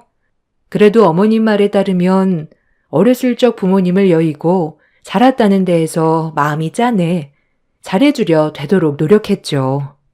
한참 결혼식이 진행되었고 하객들에게 인사를 하기 위해 뷔페를 돌고 있었어요. 가족 속으로 따로 마련되어 있는 곳에 양딸이 아버님, 어머님 사이에서 공주 대접을 받고 있는 것을 보고 조금은 황당했고요. 저희 부모님도 난데없는 딸 등장에 놀라시긴 마찬가지였습니다. 어머님뿐만 아니라 아버님도 정말 딸로 착각하셨을 정도로 잘해주셨죠. 제가 나쁜 마음일지 모르겠으나 그 모습을 보고 계속 왠지 모를 찝찝함에 사로잡혀 있었는데 남편이 곧 합세를 하여 제가 모르는 얘기를 계속하는 겁니다. 저만 빼고요. 야, 너 많이 이뻐졌다. 오늘 도착한 거야? 어제 온 거야? 이야, 그래도 의리 지키려고 내 결혼식에 와주고 고맙다. 무슨 소리야. 무조건 와야지. 누구 결혼식인데? 우리 오빠 결혼식 아니야. 안 그래? 엄마도 보고 싶고 당분간 한국에 있으려고. 그래. 어딜 간다고 그래. 혼자 미국에서 사는 게 어디 쉽냐? 네가 결혼한 것도 아니고 그냥 한국에 눌러 앉으래도 그러네. 엄마, 나 뭐 먹고 살아? 미국에 직업이 있는데 나 그럼 그냥 엄마네서 엄마가 밥 해주는 밥 먹고 살까? 그러면 나야 너무 좋은데? 아, 당연하지. 아무것도 안 해도 되니까 그냥 집에 얌전히 있다 좋은 남자 만나서 시집 가. 뭐하러 힘들게 외국 나가서 외롭게 사냐? 그래, 이참에 아예 다 정리하고 한국으로 들어와. 너 쓰던 방도 아직 그대로인데 뭐 어떠냐? 이제 새언니도 생겼는데. 속으로 전 부글부글 끓었죠. 친딸도 아니고 양딸인데 저렇게까지 한다는 게 제 상식적으론 이해가 안 갔네요. 아무리 친한 친구 딸이라고 해도 갑자기 시누이처럼 등장하며 안 하던 시누살이까지 하게 생겼다는 마음 하나로 표정이 안 좋았습니다. 에이, 어떻게 그래? 아니, 언니가 싫어하는 것 같은데? 안 그래요, 언니? 내가 시누나 마찬가지잖아. 안 그래? 불편하지, 그럼. 네? 아니요. 무슨 시누라고 생각하나요? 어머님이 아끼는 분, 그 이상 그 이하도 아니죠, 뭐. 여보, 우리 인사하러 가요. 전 그렇게 말을 돌리고 남편과 다른 하객들에게 인사하러 빠져나왔습니다. 제 말이 끝나고 표정이 싹 변한 양딸의 모습을 볼 수 있었죠. 시집살이도 모자라 생판 남의 시누살이까지 하게 생겼을 것 같은 마음에 결혼 첫날 남편 바가지부터 긁었네요. 아니, 나한테 상의 한마디도 없이 자기 진짜 1억이야? 어머님도 웃겨. 갑자기 웬 수양딸? 애초에 나 만났을 때부터 말을 했어야 하는 거 아닌가? 지금 거의 사기당한 기분이야. 친딸도 아니고 내가 남의 딸까지 신우처럼 모셔야 하는 거야? 자기가 말해봐. 아니 넌 뭘 그런 거 가지고 요란을 떠냐 결혼식에. 네가 보기엔 소민이가 남일지 몰라도 우리 가족은 소민이를 딸처럼 생각해. 그러니까 아까 너 소민이한테 실수한 거야. 알아? 어렸을 때부터 엄마 아빠 없이 우리 집에서 그냥 딸처럼 자랐어. 아니, 딸이지. 내가 말 못한 건 미안한데 그땐 미국에 있을 때라 기회 되면 말해야겠다 한 거야. 그리고 엄마한테 들었다며. 이제 와서 왜 그래? 어머님은 지나가는 소리로 말씀하신 거고 우리가 신혼여행 갔다 오면 바로 어머님 댁으로 들어갈 텐데 그럼 저분이 미국에 안 가면 이 집에 산다는 거 아니야? 아까 난 그 소리로 들리던데? 기가 막혀. 내가 지금 괜히 흥분하는 거야? 이렇게 좋은 날 뭐야? 좋은 날 뭔가 분위기를 망쳤다는 생각에 너무 우울했죠. 그렇게 우울한 채로 저희는 신혼여행을 가게 되었습니다. 신혼여행 전 대판 싸운 덕분에 암흑여행이 되고 말았네요. 다행히 여행 마지막 날 남편이 먼저 미안하다고 손 내밀어줘서 참을 수 있었죠. 내가 그때 화낸 건 미안해. 당신한테 어떤지 몰라도 소민이는 친동생이나 다름없거든. 자기가 이해를 못하겠지만 우리는 워낙 어렸을 때부터 남매처럼 자라서 그냥 남매라고 생각해주면 안 될까? 사실 소민이 미국 가도 할 것도 없어. 지 자존심에 우리 엄마 아빠한테 신세지기 미안하니까 혼자 미국 가겠다고 했다가 다 안 돼서 이제서야 한국 나온 것 같은데 이럴 때 엄마 아빠도 못 이기는 척 다시 받아주시려고 하는 거야. 자기가 이해 좀 해주면 안 될까? 소민이 때문에 스트레스 받는 일은 없을 거야. 난 결혼 전에 자기가 이렇게만 말해줬어도 그렇게 화나지 않았을 거야. 결혼식 당일에 갑자기 통보하는 것도 아니고 시집살이 한 번도 생각해 본 적 없는 나한테 다 양보해서 시집살이에 그것도 갑자기 신호까지 딸린다고 생각을 해봐. 내 기분이 어떤가?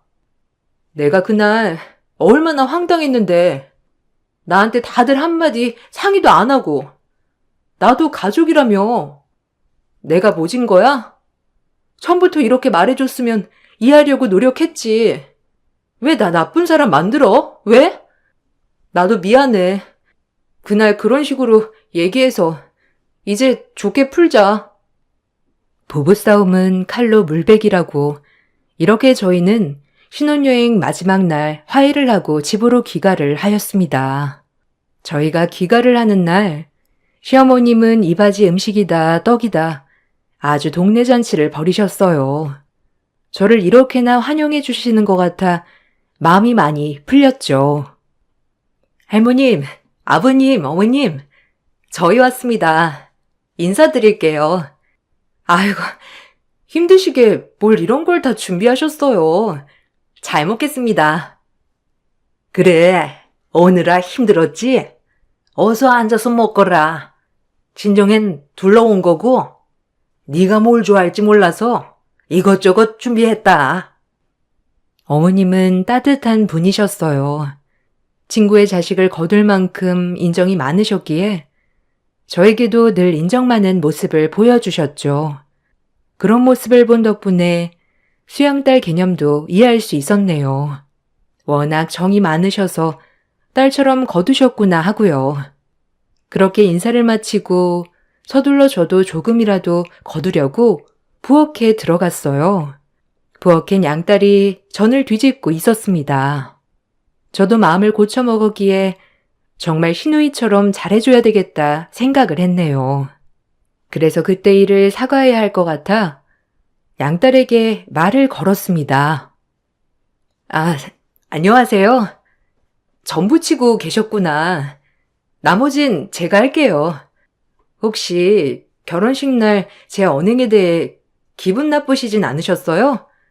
그랬다면 제가 사과드릴게요. 그날은 워낙 제가 당황을 해서 조금 상처를 드린 게 아닌가 싶어 마음이 쓰이더라고요. 죄송합니다. 아, 아니에요, 언니. 저 다 잊었어요. 뭐, 그럴 수도 있죠. 제가 가족도 아니고 언니 입장에서 보면 글로 들어온 돌 같으니까 익숙해요. 그래도 저 너무 미워하진 마요. 진짜 친엄마, 친아빠처럼 생각하거든요. 오빠도 마찬가지고요. 그러니 잘 지내보자고요, 언니. 생각보다 성격은 좋아 보였어요. 오히려 양딸의 저런 모습에 제가 더 미안했네요. 신우살이만 할 것 같았는데 나름 털털하고 쿨한 느낌이라 제가 너무 좀스럽게 군 건 아닌가 싶기도 했고요. 그날은 그렇게 좋은 마음으로 넘어갔습니다. 남편도 저의 그런 모습을 보고 안도하는 느낌이었고요. 이왕 시작한 시댁살이 잘해보자고 마음 단단히 먹게 되었어요. 그렇게 저의 결혼 생활은 시작되었습니다. 앞으로 어떤 일이 일어날지 모른 채 잘해보자고 굳게 마음을 먹었던 제가 어리석은 순간이네요. 다음 날이 되었고 저는 아침 준비를 하러 부엌으로 들어갔어요. 시어머님이 반찬을 하고 계시고 양딸은 국을 푸고 있었죠. 어머님, 안녕히 주무셨어요? 좋은 꿈 꾸셨어요? 저는 여기 집에서 첫날 밤인데도 굉장히 잘 잔 것 같아요. 잠자리가 좋은가 봐요. 에이구, 그러냐? 아유, 듣던 중 반가운 소리다. 피곤하면 더 들어가서 자도 된다. 출근도 해야 하는 사람이 아침까지 차릴 필요 없어. 에이, 아니에요. 어머님이랑 같이 해야죠. 식구가 몇인데 전 괜찮으니 걱정 마세요. 제가 숟가락 놓고 반찬 나를게요. 그래, 엄마. 언니도 이 집 가족인데 같이 해야지, 안 그래? 언니, 국 좀 퍼줄래요? 그리고 엄마는 6시 정도에 일어나서 아침상 차리니까 언니도 시간 좀 맞춰줘요. 아무래도 혼자 하는 것보단 여럿이 해야 빨리 끝나니까. 제 말 무슨 뜻인지 알죠? 어이가 없었습니다. 때리는 시엄마보다 말리는 시누이가 밉다던데 시댁살이 중 밉상 시누이가 제일 큰 비중을 차지했죠. 아, 네. 내일부터는 조금 더 일찍 일어날게요. 제가 첫날이라 시간을 맞춰놓는다고 했는데 조금 늦게 맞췄나 봐요. 에이구, 괜찮다. 그냥 천천히 일어나서 밥상만 차려도 큰 도움 주는 거야. 밖에 나가 일도 해야 하는데 이 정도면 훌륭하지 뭐. 에이, 엄마. 그래도 그건 아니다. 여자가 우리 둘뿐도 아니고 같이 해야지. 그게 가족 아니요? 안 그래요, 언니? 제 말 이해하죠? 아, 네, 그럼요. 가족인데 같이 해야죠. 이따가도 저녁 시간 잘 맞춰서 퇴근해 볼게요. 저녁은 보통 몇 시에 드셔요? 응, 우리는 한 7시쯤에 먹는데 아가는 6시에 끝나지 않나? 저녁은 신경 쓰지 말아라. 우리끼리 먹고 치우면 돼. 다행히 시어머님은 평생을 시집살이하고 사셨지만 저에겐 내색 한 번 없으셨습니다. 밖에 나가 일하는 며느리라고 존중도 많이 해주시고 집안 살림에 부담은 전혀 주지 않으셨어요. 그래서 양딸 때문에 기분은 안 좋았지만 시어머님 때문에 기분이 좋았네요. 그렇게 아침을 먹고 저는 출근을 하였어요. 제가 출근을 하자 그날 결혼식에 왔던 직원들은 제 신호에 대해 한마디씩 거들었죠. 아니, 자기야. 외동 아니었어? 아니, 나 깜짝 놀랐잖아. 가족 속에 그것도 뷔페에 그 옆자리에 앉아있는 거 보고 신우야? 아니, 보통 아니게 생겼던데. 아, 시부모님 수양딸이야. 어려서부터 걷어서 길렀대나 뭐래나. 하여튼 딸이나 마찬가지지 뭐. 나도 그날 처음 봤어. 아, 그니까. 아니, 보통이 아니던데? 자기 신랑이랑도 너무 가깝더라. 친동생 아니라며. 그럼 거리를 두게 해야 하는 거 아니야? 우리 직원들끼리 보고서 한마디씩 했잖아. 새신랑 은근 터치하는 거 하며 아주 보통 얘기가 아니었다니까? 아, 자기는 바빠서 못 봤지. 에이, 그런 거 아니야. 워낙 어렸을 때부터 격없이 남매처럼 자랐고 미국에서 지내서 그런 거에 거리낌 없어. 아, 오해들 마셔. 말은 이렇게 했지만 굉장히 신경 쓰였어요. 직원들 눈에도 보일 정도면 보통이 아니었단 소린데 내심 잘 지내보자 생각했지만 이런 얘기까지 들으니 마음이 착잡했죠. 그래도 더 이상의 거론은 하지 않기로 다짐했기에 이 얘기는 혼자서 묻었네요. 저녁에 퇴근을 하고 제 생활을 보내는 일상이다가 지금은 얼른 집에 들어가 어른들 밥 차려드려야겠다는 생각을 하고 집으로 빨리 발걸음을 재촉했습니다.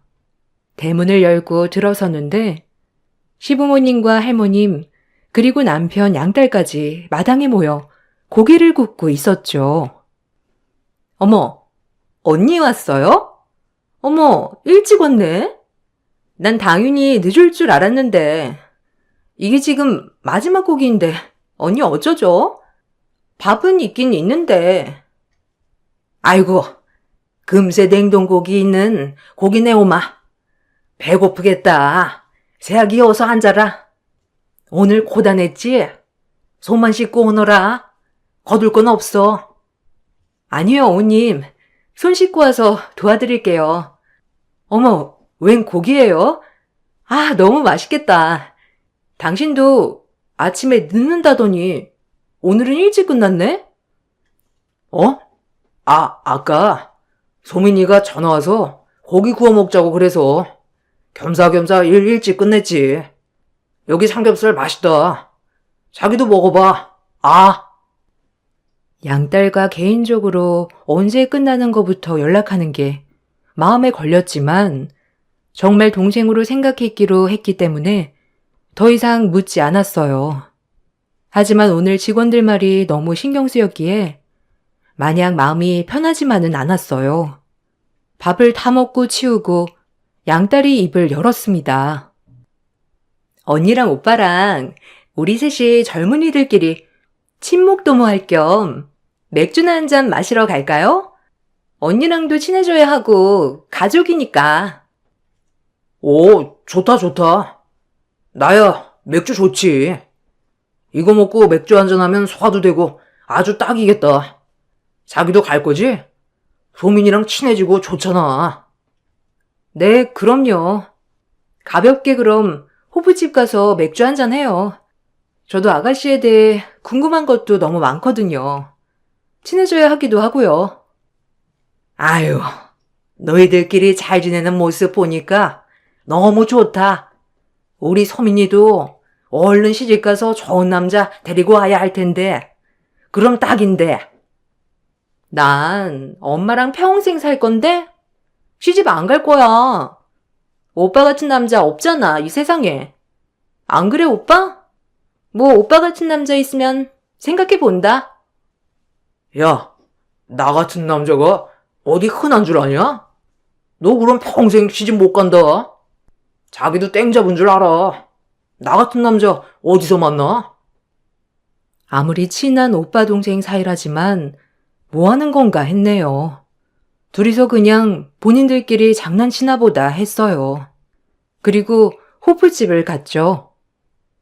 아가씨는 그럼 미국 다 정리하고 아예 들어오신 거예요? 한국에 와서는 미국에서 하던 일 다시 하시는 거예요? 아, 네. 미국은 정리했어요. 만나던 남자가 한국에 있거든요. 도저히 미국에서 살 수 없을 것 같아서 정리했어요. 아, 아가씨 남자친구 있었구나. 어머님은 모르시는 것 같던데. 그럼 하루빨리 인사시켜야 되는 거 아니에요? 어머님이 아가씨도 은근 결혼했으면 싶던데. 어떤 남자예요? 너무 궁금하네요. 미국에서 모든 걸 다 정리하고 들어올 만하다면. 아니요. 지금은 헤어졌어요. 다시 만날 거지만 그 남자한테 시간이 조금 필요하거든요. 전 지금 기다리고 있는 중이고요. 그래도 만나고 있다는 남자가 있다는 얘기에 조금 안심했습니다. 결혼하면 저희 집과는 거리가 멀어질 것 같아서였기 때문이죠. 아, 그랬구나. 잘 됐으면 좋겠네요. 가정을 이룬다는 것이 얼마나 안정적인지 몰라요. 아가씨도 느껴보면 알 테지만요. 아, 뭐 그런 얘기를 해. 아직 시집도 안 간 애한테. 하여튼 귀국 축하한다. 그래도 조금만 놀다가 얼른 일해야지. 은근 부모님이 너 걱정 많이 해. 회사는 알아본 거야? 지금 당장 일 구하는 거면 내 회사 비서 자리 하나 있는데 그거라도 한번 해볼래? 아가씨가 무슨 비서야. 하던 일을 해야지, 당신은? 안 그래요, 아가씨? 귀국한 지 얼마나 됐다고 천천히 알아보면 되죠. 혹시나 남편이 자기 회사 자리를 알아봐 줄까봐 후다닥 말을 잘랐네요. 뭔가 더 이상 엮이면 안 될 것 같았거든요. 집에서도 매일 보는데 회사에서도 비서로 일을 한다뇨. 이건 아니라고 생각했습니다. 그래서 양딸이 수락하지 못하게 뜯어 말렸어요. 아니야, 언니. 저 괜찮아요. 내가 지금 찬밥 더운 밥 가릴 처지인가? 오빠네 면접 한번 봐볼까? 나야 지금 월급이 급하니까. 언제까지 엄마네 얹혀 있을 수만도 없고. 그래도 방 하나는 해서 나가야지. 내가 엄마 집에 있으면 새언니가 불편하잖아. 아, 불편할 게 뭐 있냐? 가족인데. 하여튼, 그럼 내일 정장 한 벌 입고 점심시간 맞춰서 회사로 와. 임의로라도 면접은 봐야지. 부글부글 속이 끓었어요. 남편에게 정신 차리라고 맥주를 붓고 싶은 심정이었죠. 혹을 뗄라다 붙인 기분이랄까? 어쩔 수 없이 마주치며 살아야 하는구나라고 생각했네요. 하지만 회사 일에 제가 왈가왈부할 건 없으니 잠자코 술만 마셨습니다. 다음 날이 되어 저는 출근 준비를 하는 사이 남편은 어머님께 양딸을 자기 회사에 출근시킬 거라고 말씀드리는 것 같았고요. 회사는 최종적으로 아버님 소유이기 때문에 허락을 구하는 것 같았습니다. 하지만 눈에 넣어도 아프지 않은 양딸이기 때문에 허락은 떨어졌죠. 그렇게 싫은 감정들이 지나가고 조금 마음의 평화를 얻었을 땐 제가 아가씨에게 적응이 될 만할 쯤이었어요. 어느새 결혼 생활은 3년이 지났고 저희에겐 아이 소식은 없었죠. 시부모님은 말은 안 하시지만 무척이나 아이를 바라시는 것 같았어요. 하지만 매일같이 야근에 늦는 남편, 주말이면 출장 가는 남편, 저조차도 제대로 볼 수 없는 남편인데 어떻게 애를 가지나 했네요. 당신 오늘도 못 들어와? 아니 무슨 회사에 자기밖에 일할 사람이 없어? 너무한 거 아니야? 아버님한테 말해서 조정 좀 해야 하는 거 아니야? 아, 진짜? 지금이 제일 중요한 시기라니까. 나만 그런 게 아니야. 회사 사람 모두가 바빠. 그것도 이해 못하냐? 회사 커지고 있는 시기인데. 아니 너무하잖아. 우리 진짜 일주일에 한두 번 같이 마주 앉아서 밥 먹나? 내가 자기한테 시집 온 거지. 무슨 식구들한테 온 거야? 네가 이해 좀 해줘. 이번 일만 잘 되면 당분간 바쁠 일 없으니까 우리 바쁜 일만 지나가면 여행도 다니고 그러자. 어? 좀만 참어. 제가 볼멘 소리를 할 때마다 남편은 저를 달래주었어요. 바쁜 것만 지나가면 해결될 문제라고 생각했죠. 그리고 어느 날 주말 남편과 신우는 밀린 일이 있다며 출근하고 아버님, 어머님, 할머님은 벌초를 한다며 외출을 하던 날이었어요. 이때다 싶어 정말 오랜만에 고향 친구를 초대하여 밥도 먹고 이런저런 얘기도 하였죠. 한참 수다를 떨다가 친구가 집 구경 좀 시켜달라는 거 아니겠어요? 어머, 집 너무 좋다. 그래도 진짜 집에 재산이 있으니까 집도 좋구나? 늦은 나이에 진짜 땡 잡았다 너. 내가 너 결혼식도 못 가보고 얼마나 마음에 걸렸는데. 그래도 이렇게나마 얼굴 보니까 너무 좋다. 신수가 환해진 것 같아 너. 나 집 구경 좀 해도 되지? 그럼. 저긴 거실이고, 저쪽은 아가씨 방이라 문 열 필요 없어. 별거 없어. 사람 사는 거 똑같지 뭐. 이쪽은 시어른 방이고.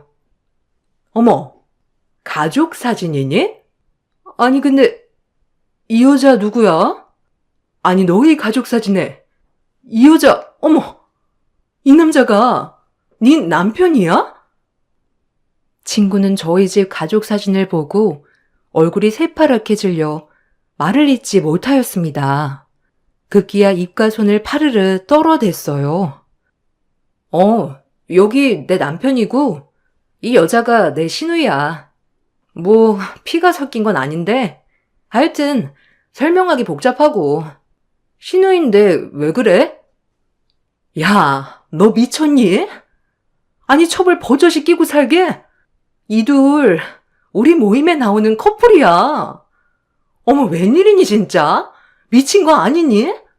뭐, 신우라고? 하늘이 무너지는 것 같았죠. 첩이라뇨. 애초에 쎄했던 모든 것들이 다 여기서 나온 것이었습니다. 처음부터 붙여놓고 싶지 않았고, 결혼식에서 직원들이 했던 얘기들, 그리고 저에게 처음 했던 얘기, 남자친구 때문에 한국에 온 것이라고, 모두 다 애초에 제 촉이 거부하고 있었던 거였죠. 뒤통수를 세게 맞은 것 같았습니다. 혹시나 시부모님도 아시는가 싶어 소름이 돋았죠. 너 무슨 말이야? 모임은 뭐고? 아니, 커플이라니? 너 확실해? 잘못 본 건 아니고? 기가 막혀. 뭐, 커플? 너 책임질 수 있어? 당연하지. 얼마 전에도 나왔어. 우리 세이클 모임 하거든. 주말마다 신랑이랑, 아니 나는 부부인 줄 알았어. 너무 다정해서. 어쩜 네 신랑이었다니? 미친 거 아니니? 너 이것들을 가만둘 거야? 지금은 충격이지만 그래도 너 현명하게 대처해야 해. 일단 친구를 돌려보내고 혼자 곰곰이 생각했습니다. 이것들이 지금 나를 가지고 노는 것도 모자라 한 집에서 나를 바보 만들고 자기들은 주말에 부부 행세며 평일엔 회사에서 붙어 먹다니 분노가 치솟았죠. 단단히 망신을 줘야겠다 생각했어요. 밤이 되어 아무렇지 않은 척 퇴근하고 들어오는 남편과 양딸의 모습에 화가 났지만 불륜 증거를 잡아야겠다고 생각했습니다. 한 입을 섞고 싶지도 않았지만 지금은 아무렇지 않은 척 해야 했기에 꾹꾹 눌러 담았죠. 그리고 새벽이 되어 남편이 침대를 기어 나가는 것을 틈타 조용히 따라가 보았어요. 신우방으로 들어가더군요. 모든 정황이 확실시된 이상 가만히 있을 수 없었습니다. 그 양딸의 방문을 확 열어버리고 이불을 젖혀버렸죠. 그 이불 속엔 잠자던 남편 신우가 서로 안고 누워 있었습니다. 그 모습을 보고 눈이 거꾸로 돌았죠. 이리저리 악을 쓰고 그 양딸의 머리털을 사정없이 뽑아놨네요. 제 비명소리에 놀란 시어른들이 방에서 허겁지겁 나오셨습니다. 제가 양딸의 머리털을 뽑고 남편은 저를 말리고 말리는 남편의 뺨까지 날려버렸네요. 아니 이게 뭐하는 짓이야? 아니 어른들 계시는 집에서 이게 무슨 소란이야? 어미 너 무슨 일이길래 이렇게 교양 없게 소란을 떠니? 언니 미쳤어요? 머리 아파. 나 머리 백가닥은 뽑힌 것 같아. 언니 미친 거 아니야? 미치려면 곱게 미쳐야지. 뭐? 이게 아직도 입이 살아가지고? 어머님, 지금 이 모습 보이세요? 왜 이 여자 방에서 제 남편이 이 여자랑 안고 누워있냐고요? 이거 어떻게 생각하세요? 지금 본처가 버젓이 방에 누워있는데 지금 자기들끼리 눈 가리고 아웅도 아니고 누워서 헛짓거리 하는 거 보셨냐고요? 아니면 알고 계셨던 건 아니죠, 설마? 양딸이라고? 아니요, 며느리로 들이셨어야죠. 누구신데 망치려고? 자기야, 오해야. 지금 너무 흥분했으니까 방에 가서 얘기하자, 아니, 왜 그러는 거야? 방을 잘못 찾았다니까. 진정해. 이게 뚫린 입이라고 말이면 단줄하나? 넌 더 맞아야 해. 너 나랑 왜 결혼했니? 그냥 얘랑 결혼하고 살지. 왜 나랑 결혼한 거야? 아이고, 이게 다 무슨 일이냐. 지금 아가 다시 말해보렴. 지금 뭐가 어떻고 저째? 소민이랑 민혁이가 불륜이라도 저질렀다는 거냐? 네가 잘못 본 거 아니고 우리 민혁이가 방 잘못 찾은 거래잖냐. 아이고 머리야. 여보, 말 좀 해봐요. 이게 어찌 된 건지. 어머님 보신 그대로예요. 오늘 제 친구가 제 가족 사진을 보고 말하더군요. 이미 단체 사진도 다 받았어요. 둘이 끔찍이 사랑하는 부부래요. 사이클 모임에선. 그리고 회사에선 연애 노름이나 했겠죠. 집에서 제가 버젓이 있는데도 침내 들락날락한 거 보면. 어머님은 제 말을 듣고 쓰러지셨습니다. 급히 119가 와 어머님이 실려가시고 양딸은 지가 뭘 잘했다고 계속 울고만 있었죠. 남편은 저에게 손이 발이 되도록 빌었으나 끝까지 방을 잘못 찾은 거라며 말도 안 되는 변명을 하였고요. 그걸 보고 양딸이 입을 열더군요. 그 여자의 입에서 나온 말을 듣고 있자니 어이가 없었습니다. 아니, 기가 막혔죠. 왜 나랑 결혼을 해서 절 불행하게 했을까요? 이 집에 처음 온 날부터 오빠는 내 인생의 전부였어요. 고등학교 때부터 우린 사랑을 했고 차마 엄마한텐 말씀을 못 드렸어요. 엄마가 날 딸처럼 예뻐하시지만 며느리로서는 탐탁치 않아 한다는 걸 알고 있었기 때문이에요. 이 모든 걸 발설하면 엄마도 잃고 가족도 잃을까봐 두려웠어요. 오빠 더 이상 안 만나려고 미국도 갔었는데 그게 잘 안 됐어요. 너무 보고 싶고 같이 있고 싶은 걸 어떡해요? 그리고 오빠가 결혼한다는 소식 듣고 제가 다 접고 한국에 온 거예요. 마지막이라고 생각하고. 아니, 미친 거 아니니? 너 지금 그걸 변명이라고 하는 거야? 그럼 지금 네가 어머님 뒤통수 친 건 괜찮고 너 평생 안 걸릴 줄 알았니? 사람 한 명 바보 만들어 놓고 재밌었어? 지금 네가 사랑한다고 죽고 못 사는 네 오빠는 끝까지 아니라잖아. 너 어떡할래? 남편은 비겁하게 아니라고만 하였고 양딸은 있는 그대로의 사실을 말해 주었습니다. 전 이 모든 것을 알고 절대 용서할 수 없었죠. 기다려 너. 상간녀 소송 걸 거고 당신도 위자료 준비해. 나 이대로 못 넘어가. 그리고 소름 끼치는 이 집구석에서 더 이상 살 수 없으니까 당분간 내가 연락할 때까지 연락하지 마. 증거는 나한테 다 있어. 너네 자전거 모임부터 오늘 현장 사진까지 이제 끝났어. 너희 부모님 망신 어떡할래? 이 지역에 유지라는데 아들놈이 이런 망나니에 어렸을 때부터 애지중지 키워온 수양딸이 뒤통수 쳐. 참 안타깝다. 창피한 줄 알아. 너네 이런 걸 예상 못했지? 내가 여기 동네에 발붙이고 살지 못하게 할 거니까 두고 봐. 알겠어?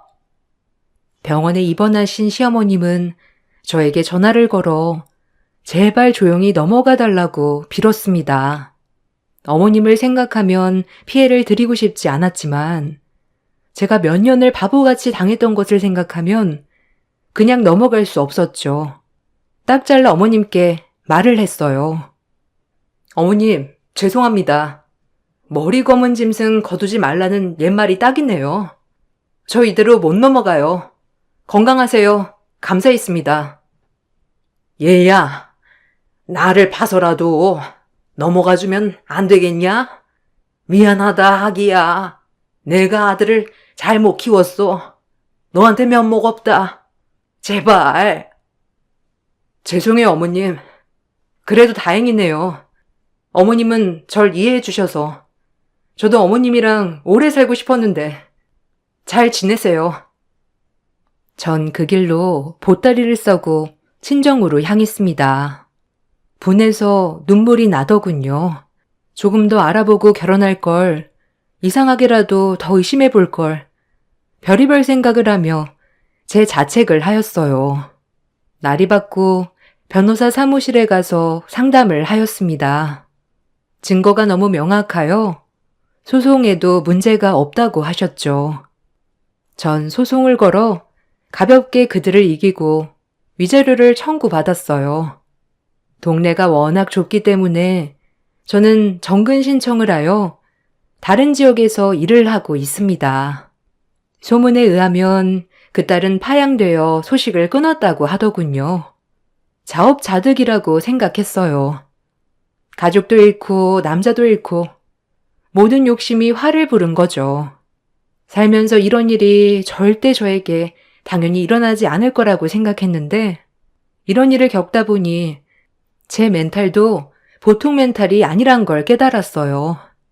긍정적으로 돌아보면 그래, 이젠 뭘 못하겠나라는 생각도 들었고요. 처음엔 자책도 많이 했지만 돌이켜보면 언젠간 이것도 저의 인생에 밑거름이 되는 날이 오겠죠. 추운 겨울 사연만 있다. 저도 그날의 기억이 떠올라 사연 보내드립니다. 감사합니다.